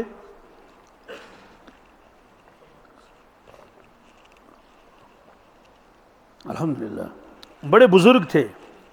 انہوں نے فرمایا کہ میں ایک مرتبہ جا رہا تھا، میں نے بازار میں دیکھا وہ مجذوب ننگا، جو ہی میری نظر اس پر پڑی، اس کی نظر مجھ پر پڑی، وہ بھاگ گیا. وہ بھاگ گیا، میں اس کے پیچھے پڑا، میں بھی چلا گیا. تھوڑی دور جا کر اس نے کسی سے کپڑا چھینا اور لپیٹا اپنے اوپر، ٹھہر گیا. میں قریب آ گیا تو الیک سلیک کیا. میں نے اس سے کہا بھاگی کیوں؟ کیا کہتے ہیں حضرت آپ تشریف لائے تو میں بھاگ گیا نا. انہوں نے کہا آپ تو ننگے ہی رہتے ہر وقت. کیا آپ ننگے رہتے بازار میں؟ دیکھیے جواب کیا دے. کہنے لگا کہ حضرت جانوروں سے کیا پردہ، جانوروں سے مطلب تو یہ ہے کہ یہ تو جانور ہیں میری نگاہوں میں، کوئی گدھا ہے کوئی بیل ہے، ان سے کیا پردہ ہے، البتہ آپ سے پردہ ہے. کیا؟ فوراً بھاگ گیا اور لپیٹ لیا اپنے آپ کو. اس لیے جو آدمی یہ چھوٹی سی دعا پڑھ لے، اللہم انت حسنت خلقی فحسن خلقی، آپ دیکھ لیں آہستہ آہستہ ان کے اخلاق میں تبدیلی ہونی شروع ہو جائے گی. لیکن کون پڑھے اور کیوں پڑھے؟ کیا کون پڑھے اور کیا ضرورت ہے؟ قرآن پاک میں ایک آیت ہے بہت عجیب، میں آپ کو سناتا ہوں.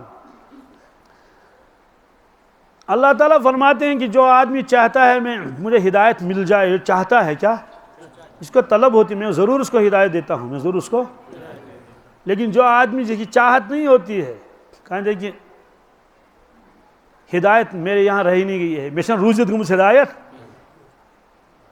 اگر کسی وقت یہ کہا جائے گا، اعلان ہوگا کہ لوگوں اس وقت جو مانگو گے وہ مل جائے گا، مانگو ہدایت مانگو، بہت سارے لوگ ایسے ہوں گے وہ مانگیں گے نہیں. کیوں؟ کہتے ہیں اگر ہدایت میول کیا تیل کیا بنی، نہ تیل کارٹون وچھن، نہ تیل پب جی گندن، ہے نا.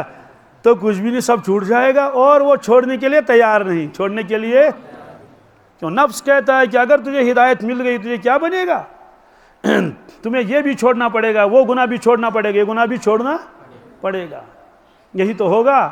حضرت پیر صاحب نے لکھا سفر نامے میں، روس کا واقعہ، کیا سفر نامہ ان کا عجیب ہے، اس کو پڑھنا چاہیے۔ سفر نامہ ہے، یہ لاہور تا خاک بخارا و سمرقند، یہ سفر نامے کا نام ہے، عجیب و غریب سفر نامہ۔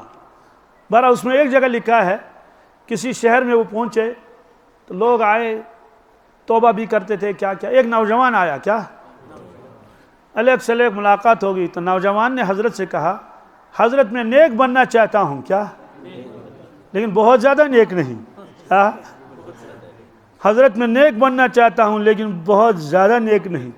حضرت نے فرمایا، بیٹے اس جملے کا کیا مطلب ہے، اس جملے کا؟ اس نے کہا، حضرت میرا مطلب یہ کہ میں نماز کا پابند بننا چاہتا ہوں، کیا لیکن اپنی گرل فرینڈس کو نہیں چھوڑنا چاہتا۔ یہ الفاظ لکھے وہاں، گرل فرینڈس۔ بات سمجھ آ گئی؟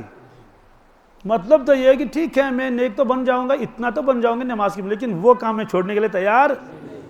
تو اگر کہا جائے گا کہ اس وقت ساعت حسن ہے، کیا قبولیت کا وقت ہے، ابھی قبول ہو جائے گا 100%، ہدایت کے لیے دعا کرنی ہے۔ بہت سارے لوگ کہیں گے آت کرنے وہ آمین، اللہ تعالیٰ انہی لوگوں کے فرماتے ان کے بارے میں، ایسے لوگوں پر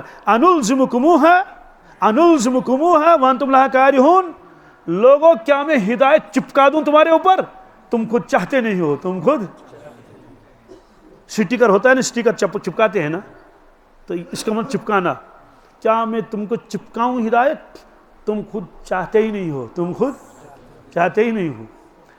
تو بہرحال اللہ کے نبی صلی اللہ علیہ وسلم دعائیں بہت مانگتے تھے، ایک تو اوقات کے ساتھ جو دعائیں لگی ہوئی ہیں، بعض دعائیں ایسی ہیں جن سے حفاظت رہتی ہے، کیا جی آپ سوار ہو گئے سواری پر، اسکوٹر ہو یا گاڑی ہو، دعا پڑھ لی، وعدہ ہے تمہیں حفاظت رہے گی، کیا رہے گی، حفاظت کی وعدہ ہے۔ صبح آپ دعا کر لیں گے، فلاں دعا پڑھ لیں گے، آپ کے جان اور مال کی حفاظت رہے گی۔ ایک صحابی کہیں گئے ہوئے تھے، صبح کو نکلے، واپسی پر معلوم ہوا کہ اللہ بچائے، انہوں نے کہا کہ بھائی آپ کے محلے میں آگ لگی ہوئی تھی، محلے میں مکانات جل گئے۔ صحابی نے یقین کے ساتھ واپس جواب دیا، کہا کس کے کا، سب مکان، سارا محلہ جل گیا۔ اس نے کہا میرا مکان تو نہیں جلے گا، کیا کیوں نہیں جلے گا، میرا مکان نہیں جلے گا، کہا کیوں، کہا میں نے وہ دعا پڑھی ہی ہے جو سکھائی ہم کو حضرت رسول اللہ صلی اللہ علیہ وسلم نے، جو شخص صبح کو یہ دعا پڑھ لے گا شام تک اس کا مال اور اس کی جان حفاظت میں رہے گی، اور میں اس دعا کو پڑھ چکا ہوں، اس دعا کو اتنا یقین تھا انہیں۔ جب وہ واپس آ گیا دیکھا کہ مکان اس کا محفوظ ہے، کیا ہے، بالکل محفوظ ہے۔ وہاں سہارنپور میں ایک صاحب تھے، حافظ صاحب، وہ ایک شیخ الحدیث صاحب کے پاس جاتے تھے جب وہ پڑھاتے تھے، تو اس زمانے میں تو یہ پنکھے نہیں ہوتے تھے یا بہت کم، تو ہاتھ کا پنکھا ہوتا تھا جس کو ہم واوج کہتے ہیں، تو یوں یوں کرتا رہتا تھا۔ مولانا پڑھاتے تھے اور وہ ایسے ہوا کرتا رہتا تھا۔ ان کا تکیہ کلام تھا اللہ کے فضل سے، کیا ہر بات میں اللہ کے فضل سے، پھر میں چلا گیا، اللہ کے فضل سے یہ ہوا، اللہ کے فضل سے پھر یہ، تو یہ تکیہ کلام تھا۔ مولانا کے پاس آئے اور ہوا بھی کر رہے ہیں، کہنے حضرت اللہ کے فضل سے کل چور گھر میں آئے تھے، کیا تو ہاں اللہ کے فضل سے کل غضب ہی ہو گیا تھا۔ اس نے کہا اللہ کے فضل سے کیا غضب ہو گیا، چونکہ تکیہ کلام تھا نا، تکیہ کلام کے معنی کسی کی زبان پر وہ ایک بات بار بار کہتا ہے۔ ہمارے کشمیری میں کہتے ہیں چسرس خور اس نے، کیا پھر آگے بات سناتا ہے، کہا 3-4 چور آ گئے رات کو ہمارے گھر میں، اور جس الماری میں میرے پیسے تھے تو اس کے تالے کو توڑنا شروع کر دیا کہ کھولیں، تو ٹھک ٹھک ٹھک ٹھک کرنے لگے، کھٹ کھٹ کھٹ کھٹ، تو میں بیدار ہو گیا، تو میں نے چادر ہٹا لی ایسے، میں نے کہا کون ہو، چور ہو؟ انہوں نے کہا جی، کہا دیکھو میرے پیسے اسی میں ہیں، کیا اسی الماری میں ہے، لیکن میں نے مولانا سے سنا ہے جس مال کی زکوٰۃ دی جاتی ہے وہ اللہ اپنی حفاظت میں لیتا ہے، یہ میری حفاظت میں ہے ہی نہیں، یہ اللہ کی حفاظت میں ہے، یہ 6 پیسے کا تالا ہے، کتنے پیسے کا، اور یہ تم سے ٹوٹے گا نہیں، یہ کہہ کر میں نے چادر اوڑھ لی اور سو گیا۔ کہا صبح تک وہ کھٹ کھٹ کرتے رہے، وہ تالا ٹوٹا نہیں کیا؟ پھر جب اذان ہو گئی سحری کا ہوتا کہ وہ بھاگ گئی۔ یہ یقین کی بات ہوتی ہے۔ یہاں بہت بڑا مجمع ہے، میرا ایک پیغام ہے آپ حضرات کے نام، مسنون دعائیں، ایک چھوٹی سی کتاب ہے کیا، چھوٹی سی، اس کو آپ خریدیں کیا، اس میں جو دعائیں لکھی ہیں ان دعاؤں کو یاد کریں، اپنے بچوں کو یاد کرائیں۔ دیکھیے ایک صاحب میرے پاس آتے ہیں، زمین خالی نہیں، کیا اہل اللہ آج بھی موجود ہیں، چھپے ہوئے ہیں، وہ اللہ کا بندہ بہت اونچا ہے، کیا بہت اونچا ہے، پڑھا لکھا زیادہ نہیں ہے، پڑھا لکھا زیادہ، بہت ساری دعائیں اس کو خود یاد کرائی ہیں رسول اللہ صلی اللہ علیہ وسلم نے، بہت ساری دعائیں۔ میرے پاس آتا ہے وہ کتاب لے کر، پڑھا لکھا زیادہ نہیں ہے، کچھ بھی نہیں ہے، تو میں اس سے الگ لیتا ہوں کمرے میں، کیا فرمایا انہوں نے، امت کے بارے میں بھی وہ باتیں سنا رہے ہیں، اور کیا کیا۔ انہوں نے خود مجھ سے کہا کہ میں نے اللہ کے نبی صلی اللہ علیہ وسلم سے درخواست کی کہ اور میرا بیٹا نافرمان ہے، کیا اس نے مجھے بہت دکھ دیا، تو حضور نے فرمایا کہ ہاں یہ تو مجھ کو بھی دکھ پہنچاتا ہے۔ کہ کیوں؟ کہ یہ علماء کرام کی مخالفت کرتا ہے، تو اس سے کہو توبہ کر لو۔ تو پھر اس کے بعد جو ہے وہ اس نے توبہ کر لی، سچی توبہ۔ اس کے بعد وہ میں نہیں کہوں گا کیا حضور نے فرمایا کہ بس چند دنوں کے بعد یہ دنیا سے چلا جائے گا، چند دن ہو گئے اس کا انتقال ہو گیا اس کا۔ بہرحال وہ شخص وہ میرے پاس آیا، اس نے کہا کہ مجھے فرمایا رسول اللہ صلی اللہ علیہ وسلم نے میری امت نے اعمال چھوڑ دیے، کیا اعمال، اللہ بچائے، بطور سزا کہ جنات ان کے اوپر مسلط کر دیے گئے، کیا جنات ان کے اوپر، کوئی بے ہوش ہو رہا ہے، کسی ٹانگ میں درد ہے، کسی کا ٹیسٹ کا کچھ بھی نہیں ہے، تو جنات کا اثر ہے۔ اس نے ایک وجہ یہ بھی بتائی، وہ دعا، یہ اس نے بزرگ نے بتائی، وہ دعا جو سکھائی تھی رسول اللہ صلی اللہ علیہ وسلم نے بیت الخلاء میں جانے سے پہلے، اللہم انی اعوذ بک من الخبث والخبائث، امت نے اس دعا کو چھوڑ دیا، امت نے اس کو، چونکہ بیت الخلاء کے اندر شیاطین ہوتے ہیں، کون؟ خبیث جنات ہوتے ہیں، فرماتے ہیں کہ وہ اثر ڈالتے ہیں انسان کو، جو وہاں جاتا ہے، جو وہاں وسوسوں میں مبتلا ہو جاتا ہے، بیماری میں مبتلا ہو جاتا ہے۔ کیوں؟ وہ دعا انہیں چھوڑ دی۔ تو دعا چھوٹی سی ہے لیکن نقصان کتنا ہوا۔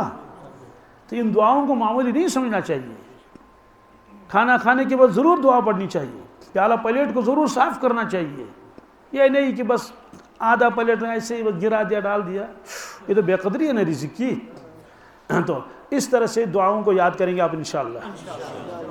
دوسری قسم کی دعائیں وہ ہیں جو متعین نہیں، کیا جب دست مبارک دعائیں کرتے تھے خوب، البتہ جب رجب شروع ہوتا تھا، جب اس وقت آپ دعا پڑھتے تھے، اللہم بارک لنا فی رجب و شعبان وبلغنا رمضان۔ ہر سال آپ کا یہ معمول تھا، بس رجب کا چاند نکلا یہ دعا شروع ہو گئی۔ اس دعا کا مطلب کیا ہے؟ اللہم بارک لنا فی رجب و شعبان، یا اللہ برکت دے، کیا رجب کے مہینے میں ہم کو برکت، بارک لنا ہمارے لیے برکت دے، رجب میں، کس میں؟ اور شعبان میں۔ رمضان میں برکت نہیں مانگی، رمضان تک ہم کو پہنچا، کیا تو دعا قبول ہوئی ہوگی نہیں ہوئی؟ اب کس طرح کی برکتیں اللہ نے ان کو دی ہوئی، آپ تو خود بابرکت تھے، کیا اور امت کو حکم دیا کہ میرے نبی صلی اللہ علیہ وسلم کے لیے برکت کی دعائیں کر لو، کیا کر لو؟ صرف اس زمانے میں نہیں، جب آپ بقید حیات تشریف دیں، اس کے بعد بھی، کیا ہے یا نہیں؟ اللہم صلی علی محمد وعلی آل محمد کما صلیت علی ابراہیم وعلی آل ابراہیم انک حمید مجید، اللہم بارک علی محمد وعلی آل محمد کما بارکت علی ابراہیم وعلی آل ابراہیم انک حمید مجید۔ برکت کی دعا ہے نا؟ اور خود اللہ تعالیٰ نے ان کے لیے برکت کی دعا کی ہے۔ کیسے؟ جب آپ معراج میں تشریف لے گئے، اللہ تعالیٰ سے ہم کلام ہوئے تو جامع الفاظ میں اپنی بندگی کا اظہار کیا. کیا؟ التحیات للہ والصلوات والطیبات. پوری کائنات کے لوگ اگر جمع ہو جائیں گے نا، ان سے کہا جائے گا کہ پروردگار کے سامنے تمہیں جانا ہے اور اپنی بندگی کا اظہار کرنا ہے. اتنی موٹی کتاب لے کر جائیں گے، ہے نا، اس سے کہیں سے اور کم کر دو، آدھی کر لیں گے. کیا کریں گے؟ لیکن یہ دیکھیں ایک سطر بھی نہیں. کیا؟ کتنی؟ ایک سطر نہیں ہے یہ، اور بس کوئی چیز رہی نہیں، کوئی چیز. اس کا کیا مطلب ہے؟ التحیات للہ.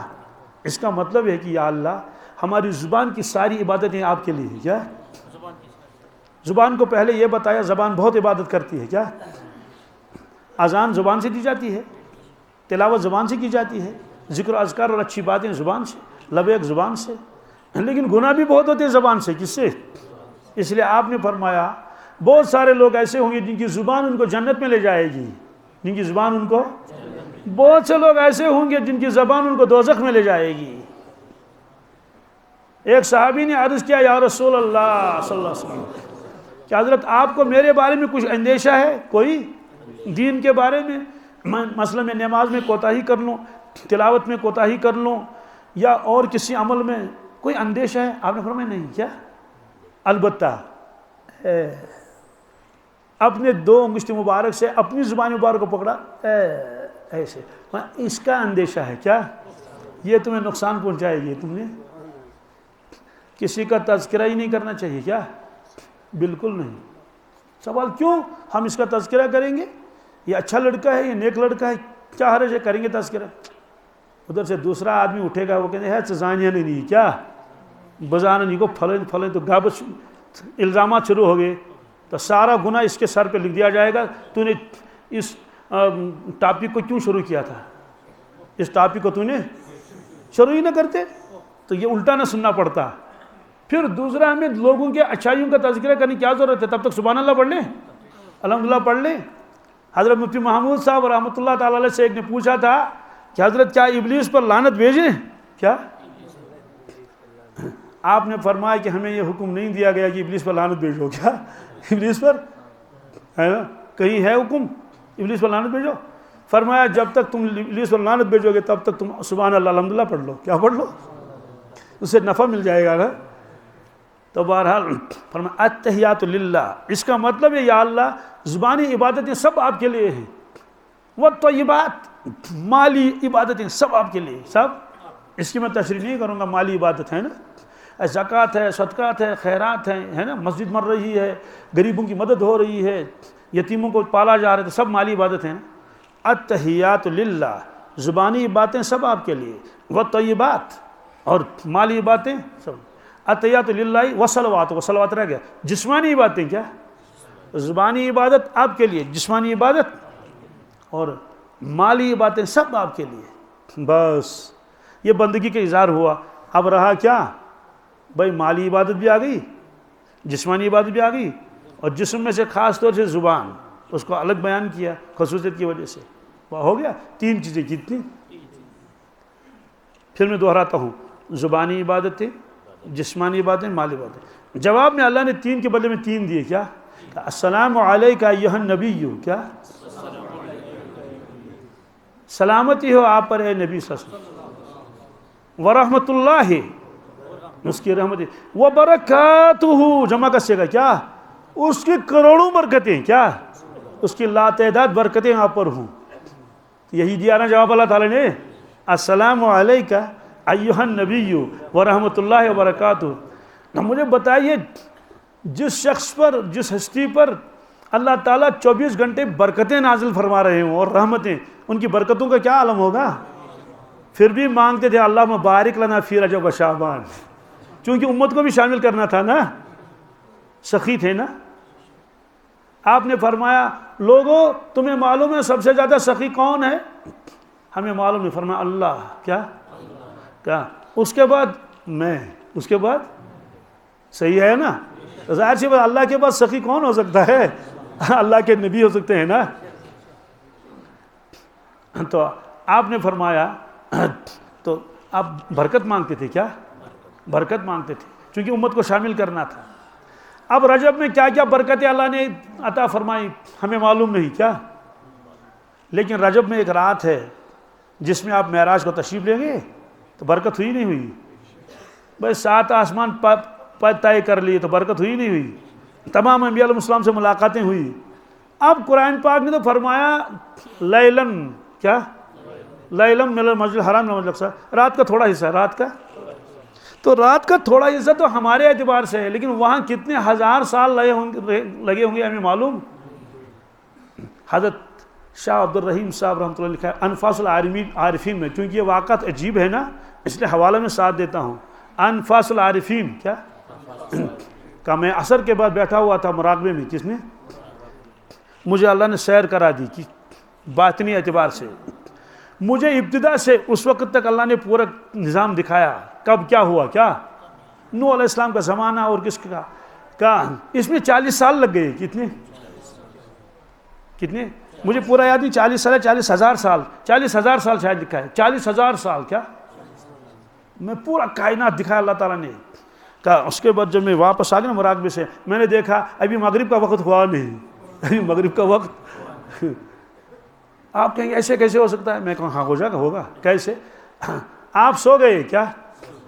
یہاں ایک شخص کو نیند آ گئی، وہ ٹیک لگائے ہوئے تھا، کیا 10 منٹ وہ سویا، کیا خواب میں وہ گیا عمرہ کرنے کے لیے، کیا عمرہ کر لیا، مدینہ طیبہ میں 10 دن گزارے، وہ وہاں سے واپس آ گیا 1 مہینے کے بعد، کتنے؟ اور طائف بھی گیا، کہاں گیا؟ خیبر بھی گیا، طائف بھی گیا، بدر بھی گیا، ساری زیارتیں کر لی مکمل، واپس آ گیا، بیدار ہو گیا، کیا ہم نے کہا کہاں تھے؟ کہا 1 مہینہ گزار کے آیا، کیا اس نے سچ بتایا جھوٹ بتایا؟ سچ بتا رہا تھا نا، واقعی وہ 1 مہینہ گزار کے آیا، تو وہ خواب میں 1 مہینہ گزر گیا، یہاں 10 منٹ گزر گئے، کیا تو یہ کیا مشکل ہے؟ بہرحال اب وہ کتنے ہزار سال وہ معراج تھی واللہ عالم، مختلف چیزیں ہیں۔ بزرگوں نے فرمایا کہ یہ جو کائنات چل رہی ہے، کیا اس کو اللہ نے بند کر دیا، سٹاپ، کیا رک جاؤ، جیسے ایک کارخانہ چل رہا ہے، ٹک ٹک ٹک ٹک ٹک ٹک ٹک ٹک آپ نے سوئچ آف کر لیا، کیا تو جو جہاں جیتا وہ ایسے رہ گیا۔ اس کی دوسری مثال ہے، یہ گھڑی چل رہی ہے نا، 8:30 بجنے والے ہیں، 8:30 کے قریب ہے نا، یہ سیل لگا ہوا ہے، چل رہا ہے، لیکن اگر اس کو سیل نکالیں گے تو جو سوئی جہاں ہوگی وہ وہیں رہے گی نا، سیل آپ نے جیل میں رکھ دی، صبح کے 10 بجے پھر لگایا تو اب وہ چلنا شروع ہو جائے گا، ہے نا۔ تو اللہ تعالیٰ نے کوئی کائنات کی سیل نکال کے رکھ دی، کیا فی الحال سیل نکال کے رکھ دو، جو چیز جہاں ہے وہ وہیں رہے، جو چھوٹا ہے وہ چھوٹا ہی رہے، دودھ برتن میں رکھا ہوا ہے اسی حالت پر رہے، اس میں کچھ تغیر نہیں آنا چاہیے جب تک حضرت واپس تشریف لائیں گے، کیا چلو بہرحال یہ لمبا موضوع بھی گہرا بھی ہے۔ اللہم بارک لنا فی رجب و شعبان، یا اللہ ہم کو برکت دے رجب میں، کس میں؟ اور شعبان میں۔ تو رجب میں 1 رات ہو گئی، شعبان میں بھی 1 رات آ گئی، وہ بھی برکت والی رات ہے نا، رحمت والی رات، برکت والی رات، مغفرتوں والی، اتنی مغفرتیں ہو رہی ہیں۔ یہ تو صرف 1 رات ہے، تو دنوں کا تو کیا کہنا، یا باقی راتیں بھی ہیں۔ وَبَلِّغْنَا رمضان، کیا ہمیں رمضان تک پہنچائیے، رمضان میں بھی 1 رات رکھی، شب قدر، کیا اس لیے 3 مہینوں میں 3 راتیں رہتی ہیں۔ جو آیت میں نے آپ حضرات کے سامنے پڑھ لی، اس کا ترجمہ کیا ہے؟ اس کا ترجمہ ہے یا ایھا الذین آمنوا کتب علیکم الصیام، اے ایمان والو تمہارے اوپر رمضان کا روزہ فرض کیا گیا۔ رمضان کا روزہ یہ فرض ہے، کرنا ہی پڑے گا۔ کما کتب علی الذین من قبلکم، جیسے ہم نے فرض کیا تھا ان لوگوں پر جو تم سے پہلے تھے۔ معلوم ہے کہ اس امت سے پہلے جو امتیں آئی ہیں ان کے اوپر بھی فرض ہو گیا تھا روزہ، کیا دن چاہے کم زیادہ ہوں الگ مسئلہ ہے، بالا روزہ ان پر بھی کیا فرض تھا، نمازیں وہ بھی پڑھتے تھے، قرآن پاک میں ہے روزہ فرض کیا گیا۔ لعلکم تتقون، کیا روزے کا مقصد صرف فاقہ نہیں، کیا روزے کا مقصد صرف، اگر فاقہ مقصود ہوتا تو پابندی لگ جاتی، سحری مت کھا لو، کیا اور فاقہ رہو، فرمایا نہیں پیٹ بھر کے کھا لو، افطار ہو گیا جلدی کر لو۔ اس سے فرمایا کہ روزے کا اصل مقصد ہے تمہارے اندر تقوی آ جائے، کیا اللہ کا خوف آ جائے، یہ گناہوں سے بچنے کی قوت حاصل ہو جائے۔ اب کیسے؟ ایک آدمی روزے سے ہے، گھر میں اور کوئی نہیں ہے، پیاس لگ گئی، کیا بتائیے پانی پیے گا کیا؟ کیوں نہیں پیے گا؟ وہ روزے سے ہے نا، اس کا معلوم ہے کہ میں روزے سے ہوں، میں تو کھانا بھی نہیں کھائے گا۔ کہ دیکھو جب تم کو عادت ہو جائے گی کہ حلال چیز تمہارے سامنے رکھی ہوئی ہے، پانی اور کھانا، لیکن اللہ نے فرمایا کہ ابھی مت پی لو، کیا ابھی مت کھا لو جب تک سورج ڈوب نہ جائے، آپ رک گئے۔ ایسے رمضان کے بعد کیا جب تمہارے سامنے غلط چیزیں آ جائیں گی تم رک لو، کیا مجھے ایسا نہیں کرنا ہے، مجھے ایسا نہیں کرنا ہے۔ اور ایمان والے کی ساری زندگی رمضان کی طرح گزرنی چاہیے۔ بزرگوں نے لکھا ہے جو رمضان کی قدر کرتا ہے اس کے اثرات سارے پورے سال پر رہتے ہیں۔ قرآن پاک میں ایک آیت ہے، یا ایھا الذین آمنوا اتقوا اللہ ولتنظر نفس ما قدمت لغد، اے ایمان والو اللہ سے ڈرو اور ہر شخص غور کرے کل کے لیے اس نے کیا بھیجا ہے، کل کے لیے، کل کیا چیز ہے؟ آج پیر ہے کل منگل ہے، تو اللہ تعالیٰ نے اس کو کل کیوں فرمایا؟ قیامت کے دن کو تمہیں کل اس لیے فرمایا جس طرح سے کل کا دن یقینی ہے، کیا اور آ رہا ہے، اور ایسے قیامت آ رہی ہے اور وہ کل ہے اور وہ زیادہ دور نہیں، تو زیادہ دور نہیں جیسے کل کا دن دور نہیں، یقینی ایسا جیسے کل کا دن آئے گا، کل کا دن نہیں۔ تیسرا مطلب اس کو گہرائی سے سننا ہے، غور سے سننا ہے۔ تیسرا مطلب یہ ہے کہ دنیا کی ساری زندگی ایک دن ہے، کیا ہاں دنیا کی ساری زندگی ایک دن ہے، ایک دن ختم ہو گیا تو کل آئے گا۔ اس لیے آپ نے فرمایا الدنیا یوم ولنا فیہ صوم، دنیا ایک دن ہے، ہمارا اس میں روزہ ہے، ہمارا اس میں، تو ایمان والے کا روزہ ہے یہاں، غلط نہ کھائے، غلط نہ کہے، مخالفت نہ کرے شریعت کی، یہ ساری چیزیں ہیں۔ اس لیے فرمایا کہ لعلکم تتقون، تاکہ تم متقی پرہیزگار بن جاؤ۔ اس کے بعد آیت کا جو ٹکڑا ہے یہ بہت عجیب ہے، آپ کا دھیان میری طرف ہے نا، ایام معدودات، کیا مجھے بتائیے گزشتہ سال کا رمضان رہا یا چلا گیا؟ گزشتہ سال کا چلا گیا، تو رمضان آتا ہے چلا جاتا ہے، یہ رہتا نہیں۔ آپ نے فرمایا ایام معدودات، یہ تو بس چند دن ہیں، کیا گنے چنے، کیا گنے چنے چند۔ اس کا کیا مطلب ہے؟ ایک آدمی دکاندار کے پاس گیا، اس سے کہا فلان چیز دے دیجیے، اس نے کہا ٹھیک ہے یہ لے لو، تو دکاندار نے کہا کہ بھائی یہ کمپنیاں بند ہو گئی ہے، کیا یہ بند ہو چکی ہے، ہونے والی ہو چکی ہے، البتہ مجھے ابھی پرانے کچھ پیس ہیں یہاں موجود، وہ کہتا ہے یہ بھی دے دو، کیا جب یہ کمپنی بند ہو گئی اب اس کے بعد میں آ جاؤں گا لینے کے لیے، یہاں ہوگا نہیں، یہ 2-4 پیس ہیں کوئی اور لے گا، وہ لیتا ہے نہیں بولتا ہے، وہ بھی کہتا ہے غنیمت ہے غنیمت چھی، غنیمت چھی، یہ گئی کمپنی بند۔ تو اللہ تعالیٰ فرماتے ہیں لوگوں یہ تو چند دن ہے، کیا پھر شوال میں تم رمضان ڈھونڈو گے وہ نہیں ملے گا، رو آپ کہیں گے اگلے رمضان میں رکھیں گے، کہتے ہیں کہ پتہ نہیں اگلے رمضان اتنا ہو گئے یا نہیں ہوں گے۔ جو لوگ گزشتہ رمضان میں زندہ تھے، صحت مند تھے، ہے نا، کتنے لوگ ان میں اس وقت قبر میں ہوں گے؟ تو اللہ کے نبی صلی اللہ علیہ وسلم کو انتظار رہتا تھا رمضان کا، کس کا؟ کب رمضان آئے، کب رمضان آئے، کب رمضان آئے۔ آپ نے فرمایا اگر میری امت کو پتہ لگے کہ رمضان کیا چیز ہے تو 30 دن نہیں، یہ اللہ سے دعائیں کریں کہ رمضان کبھی ختم نہ ہو، کیا سارا سال رمضان بن جائے، لیکن امت کو معلوم نہیں ہے۔ تو زندوں کو تو انتظار رہتا ہی تھا ان کو، لیکن مردوں کو بھی انتظار رہتا ہے، کیا سوال مردوں کا اس کے ساتھ کیا تعلق ہے رمضان کے ساتھ؟ دیکھو رمضان میں مغفرت ہوتی ہے، کیا جن لوگوں کو گزشتہ سال نمبر آ گیا مغفرت کا تو چلے گئے، جن کا اس سال نہیں آیا تو ان کو 1 سال انتظار کرنا پڑا، کیا 1 سال کس کا؟ مغفرت کا۔ 1 سال انتظار کرنا بہت مشکل ہے، بہت مشکل ہے۔ اب ان کو انتظار ہے کہ کب آئے رمضان، کب آئے ہمارا بھی نمبر لگ جائے، ہمارا بھی۔ تو زندوں کو رمضان کا جیسے انتظار ہے، مردوں کو اس سے زیادہ اور حقیقی۔ ہم لوگوں کو تو انتظار کیا تھا، ڈر بھی لگتا ہے نا، لگتا ہے نا، لیکن یہ ایمان کی علامت ہے۔ ڈرتے ہم اس لیے ہے کہ کہیں کوئی دن نہ چھوٹ جائے، کیا کوئی نماز نہ چھوٹ جائے۔ ایک تو یہ ہے کہ آدمی کہے کہ گوشت یوں نہیں، کیا استغفر اللہ، تو بدبختی ہے۔ آخری بات، وہ روایت آپ لوگوں کے ذہن میں ہے، اس کو دہرانا کوئی وہ دہرا سکتے ہیں نا، تازگی آ جائے گی۔ حضرت کعب بن عجرہ رضی اللہ تعالیٰ روایت فرماتے ہیں کہ اللہ کے نبی صلی اللہ علیہ وسلم مسجد میں تشریف لائے دولت خانے سے. کس سے؟ اور صحابہ کرام کی عادت تھی جو ان کے پاس وقت بچتا تھا وہ مسجد نبوی میں گزارتے تھے. کس میں؟ یہ 100%. ہماری طرح نہیں ہے کہ اس دکان پر کوئی بیٹھا ہوا، راستے میں کوئی بیٹھا ہوا ہے، گاڑی والے چلائیں گے، گاڑی کیا چلائیں گے، کیوں بیٹھے؟ بس بیٹھے ہیں. کیا بس کانگڑ سے طبیعت واندس مکلیو نار کانگڑی وائپت گار چائے موقع تو چائے بد موقع تو کیوں، اور کوئی کام ہی نہیں ہے. صحابہ کرام کے اوقات گزرتے تھے کہاں؟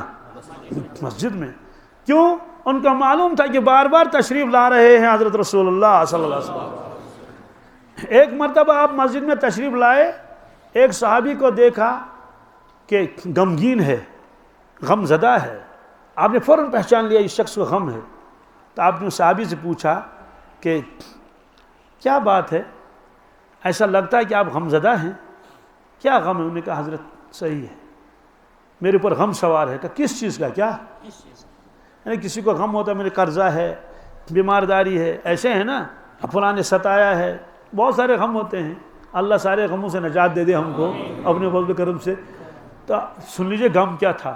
کہ کیا غم ہے کیا؟ انہوں نے کہا اے اللہ کے نبی صلی اللہ علیہ وسلم، میں کھیت میں جاتا ہوں، اپنے باغ میں جاتا ہوں، مجھے آپ کی یاد آتی ہے. کیا یہ ہمیں سمجھ میں نہیں آئے گا، یہ ہمیں سمجھ میں نہ، یہ دوسری دنیا ہے. کیا یہ کیا ہے؟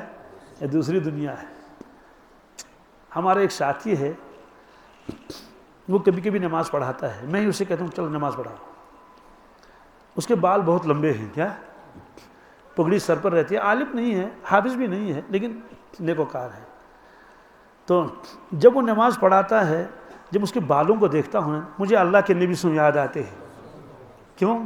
اس کے بال ہیں ایسے جہاں تک مجھے یاد آتا ہے کہ وہ اللہ کے نبی سے بال مبارک کیسے ہوں گے، شان مبارک کیسے ہوں گے. تو ظاہر سی بات ہے، تو جنہوں نے اپنی آنکھوں سے دیکھا ہوگا رسول اللہ صلی اللہ علیہ وسلم کو، ہے نا، تو ان کے دل کی کیفیتیں کیا ہوں گی. ایسا چہرہ تو کائنات میں اللہ تعالیٰ نے کسی کا بنایا ہی نہیں. بنایا کسی کا؟ حضرت عبداللہ بن سلام فرماتے ہیں، یہ مدینہ طیبہ کے تھے، بہت بڑے عالم تھے، یہود کے تھے، یہودوں میں تھے، یہودی. فرماتے ہیں جب پہلی مرتبہ رسول اللہ صلی اللہ علیہ وسلم تشریف لائے مدینہ طیبہ، اب شور ہو گیا، فلاں صاحب تشریف لائے، چونکہ تورات پڑھا ہوا تھا نا. کہ میں بھی آ گیا ملاقات کرنے کے لیے، چلو ملاقات کریں. جب میں اس حجرے اور کمرے میں پہنچا، وہاں کچھ لوگ جانے پہچانے تھے، کچھ لوگ انجانے بھی تھے. تو میں نے کسی سے پوچھا کہ وہ صاحب کون ہے، وہ صاحب جو تشریف لائے ہیں اور آپ لوگ کہتے ہیں وہ نبی ہے. تو مجھے ایک شخص نے اشارہ کر دیا کہ یہ ہے، اشارہ کیا رسول اللہ صلی اللہ علیہ وسلم کی طرف. کہتے جو ہی میں نے پہلی مرتبہ آپ کو دیکھا میں حیران ہو گیا. کیا؟ میں حیران ہو گیا. کیوں؟ کہتے ہیں اللہ، ایسا چہرے مبارک میں نے زندگی میں نہ دیکھا تھا، نہ میرے وہم و گمان میں تھا کہ ایسا بھی حسن جمال ہو سکتا ہے. کتاب میں تو پڑھا تھا وہ حسین ہے. فارسی والے کہتے ہیں شنیدہ کئی شود مانندی دیدہ. کیا کہتے ہیں آپ خاموش تھے. کیا تھے؟ خاموش تھے آپ، اللہ کے نبی صلی اللہ علیہ وسلم. کہتے ہیں میرے دل نے گواہی دے دی. کیا؟ یہ سچا نبی ہے. کیا ہے؟ کیوں؟ کہتے ہیں کہ میرے دل نے یہ کہا مجھ سے، دیکھو اگر یہ سچے نہ ہوتے، صرف دعویٰ کرتے میں نبی ہوں، میں صرف دعویٰ ہوتا، فرمایا اللہ تعالیٰ اس کو ایسا حسن جمال عطا نہ فرماتے. لیکن میں حیران ہو گیا. اس کے بعد جب آپ نے کلام فرمایا تو حسن جمال دیکھ کر میں حیران ہو گیا، آپ کا کلام سن کر بھی میں حیران ہو گیا. آپ کا کلام ایسا عجیب تھا. اور وہ ٹکڑا انہیں نقل کیا ہے. کیا؟ یا ایھا الناس، کیا افشوا السلام واطعموا الطعام وصلوا الارحام وصلوا باللیل والناس نیام تدخلوا الجنۃ بالسلام. یہ کلام دیکھو کیسا ہے، ہر ٹکڑا میم پر ختم ہوتا ہے. کیا؟ افشوا السلام، میم آیا، اطعموا الطعام وصلوا الارحام وصلوا باللیل والناس نیام تدخلوا الجنۃ بالسلام. ہر ٹکڑا میم پر ختم ہوتا ہے. عجیب بات ہے، جو اس کا راوی ہے اس کا نام بھی عبداللہ بن سلام، عبداللہ بن اس کا نام مبارک خود میم پر ختم ہوتا ہے. اس کا ترجمہ کیا ہے؟ لوگوں سلام پھیلاؤ. کیا؟ افشوا السلام واطعموا الطعام، غریبوں کو اور یتیموں کو کھانا کھلاؤ.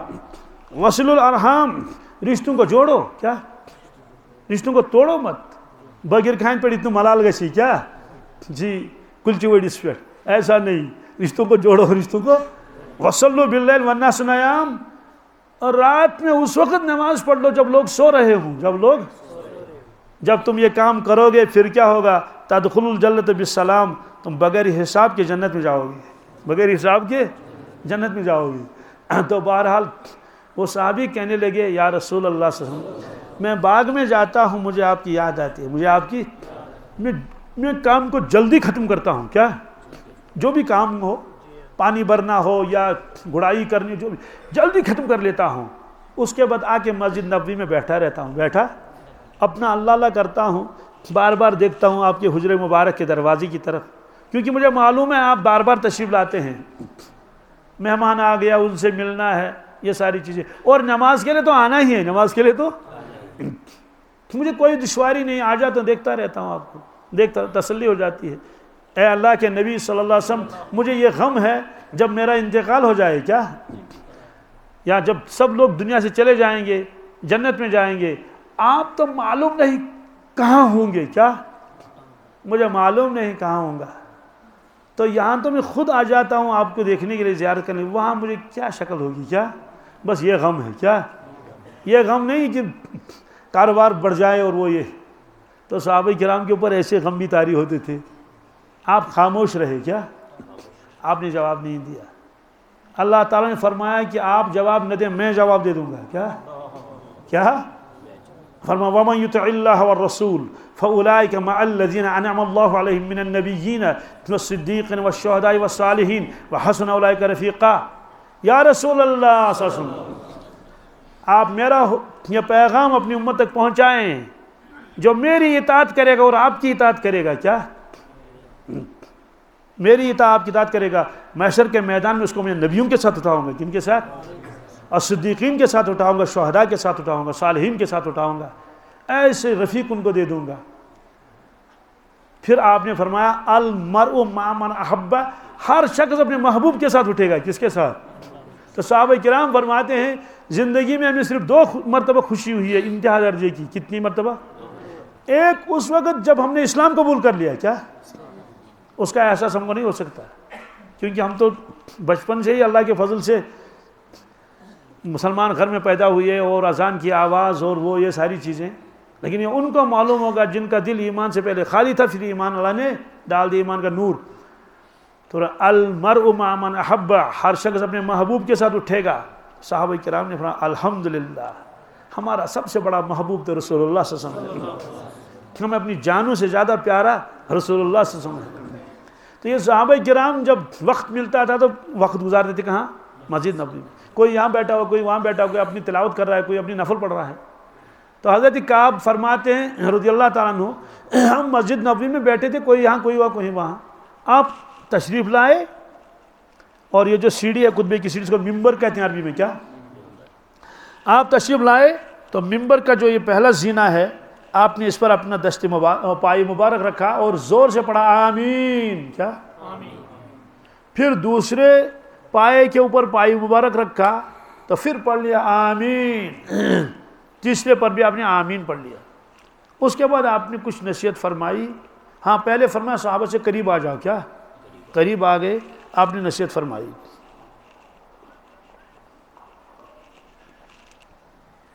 تو صحابہ کرام نے عرض کیا یا رسول اللہ صلی اللہ علیہ وسلم، آج ہم نے آپ سے ایسی بات سنی، اس سے پہلے کبھی نہیں سنی.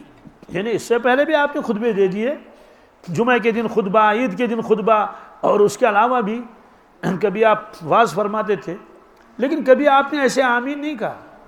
تو آمین کا مطلب ہے یا اللہ قبول کر، یا اللہ. تو کوئی مانگنے والا ہوگا تبھی تو آمین کہیں گے نا. تو مانگنے والا کوئی ہے ہی نہیں، آپ فرماتے یا اللہ قبول کر، یا اللہ قبول فرما. یہ کیا چیز ہے؟ آپ نے فرمایا کہ اے صحابہ، اس وقت یہاں حضرت جبریل امین علیہ السلام تشریف لائے تھے. انہوں نے دعا کی. کیا؟ حضور صلی اللہ علیہ وسلم تو آمین نہیں کہتے، کیونکہ یہ دعا نہیں، یہ بد دعا تھی. کیا تھی؟ لیکن آپ کو آمین کرنی پڑی. آمین کرنی پڑی. آمین. بہرحال 3 دعائیں ہیں مختصر. پہلی دعا کیا ہے؟ جبریل علیہ السلام نے دعا کی یا اللہ، یہ دعا کی برباد ہو جائے وہ انسان، وہ شخص تباہ ہو جائے. کیا؟ جس نے رمضان کو پا لیا، رمضان میں تھا، صحت مند تھا، ٹھیک تھا، لیکن رمضان گزر گیا، اس کی مغفرت نہیں ہوئی. کیا؟ یعنی اس نے رمضان کی قدر نہیں کی. کیا؟ بے قدری میں رمضان گزر گیا.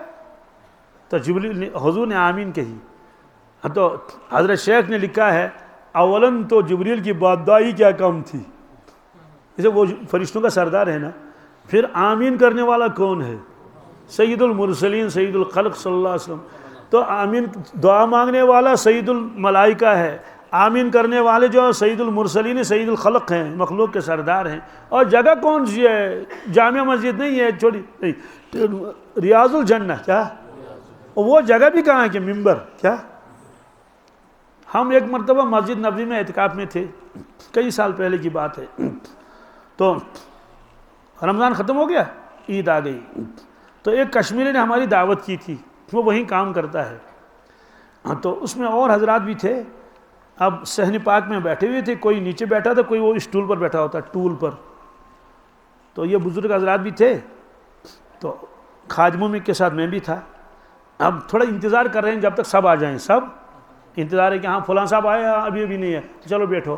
تو اتنے میں آپس میں باتیں کرنے لگے، کیونکہ رمضان میں تو اعتکاف میں تھے، اس لیے دنیا کا کوئی عطا پتہ نہیں تھا. تو کسی نے کہا کہ فلاں ملک میں یہ ہوا، ہوا کا طوفان آ گیا، مسلمان ملک میں فلاں جگہ جو پانی کا طوفان آ گیا، فلاں جگہ بھونچال ہو گیا. سب سنا رہے ہیں کہ آخری عشرے میں ایسا ہوا. تو ان میں ایک بزرگ تھے، انہوں نے کہا کہ آپ کو معلوم ہے یہ کیوں ہوا؟ کیا بھائی رمضان کے بعد تو رحمتیں برسنی چاہیے نا، خوشخبریاں آنی چاہیے، فلاں ملک میں ایسی وہ ہو گیا، یہ بیماریاں دور ہو گئیں، وہ ہوا، یہ ہوا، یہ بری خبریں کیوں آ رہی ہیں؟ تو اس بزرگ نے کہا میں بتاتا ہوں. کہا کیا؟ جبریل امین علیہ السلام نے بد دعا کی تھی. کیا؟ کہ جس نے رمضان کی بے قدری کی وہ تباہ ہو جائے. کہ چونکہ امت رمضان کی بے قدری کر رہی ہے، اسے تباہی آ رہی ہے، اس لیے رمضان قریب آ رہا ہے. کیا؟ آپ ایک ٹائم ٹیبل بنا لیں. کیا؟ کہ میرا کوئی وقت ضائع نہ ہو جائے. رمضان شریف میں قرآن پاک کا مکمل گردان کرنا چاہیے، ایک نہیں، ایک کے علاوہ 2 3 روزوں کی پابندی کرنی چاہیے، کوئی وقت ضائع نہیں ہونا چاہیے. تو رمضان کے اثرات پورے سال بھر رہتے ہیں، جیسے حج کے اثرات پوری زندگی پر. اس لیے قرآن پاک نے فرمایا حاجیوں سے حاجیوں لڑو مت. کیا؟ تو 2 دوستوں نے وہاں لڑائی کی، کہاں؟ حج میں. ہو گئی لڑائی. وہ لڑائی شروع وہاں سے ہوئی تھی، یہاں آ کر اور بڑھ کی، اللہ بچائے قتل بھی ہو گیا. کیا؟ لوگوں نے کہا یہ اتنے قریبی دوست تھے، کیا بات ہے اتنی دشمنی؟ کسی نے کہا یہ لڑائی شروع ہے حرم سے. کس سے؟ حرم سے لڑائی شروع ہوئی ہے، یہ خطرے سے خالی نہیں. ایسے میں نے خود دیکھا ہے، میاں بیوی تھے، میں بھی حج میں تھا، وہ بھی تھے. تو بعض لوگ شرارتی قسم کے ہوتے ہیں، وہ لڑتا تھا بیوی سے، یہاں تک کہ وہ علیحدہ ہو گئے. تم درئی بیون کیا درئی ہے نا، اب جائیں گے کہاں؟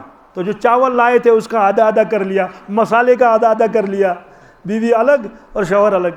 تو اس کی بیوی کو جو رشتہ دار تھے ان کے پاس رہی. دیکھیے وہاں سے لڑائی شروع ہو گئی، لڑائی ختم ہونے والی تھی. تو رمضان کے اثرات پورے سال رہتے ہیں، حج کے اثرات پوری زندگی رہتے ہیں. اس سے رمضان آ رہا ہے، ابھی یہ بھی معلوم نہیں ہے رمضان نصیب ہوگا یا نہیں ہوگا، کس کو پتہ ہے. یہ بہت غنیمت ہے، اس میں رمضان میں بہت اس کی حفاظت کریں، بالخصوص موبائل کو غلط استعمال نہ کریں. تو بہرحال میں نے یہی پڑھا تھا اللہم بارک لنا فی رجب و شعبان وبلغنا رمضان. اللہ تعالی ہم سب کے حق میں یہ دعا قبول فرمائے. دعا کر لیجیے. اللہم لک الحمد کلہ ولک الشکر کلہ، اللہم لک الحمد کما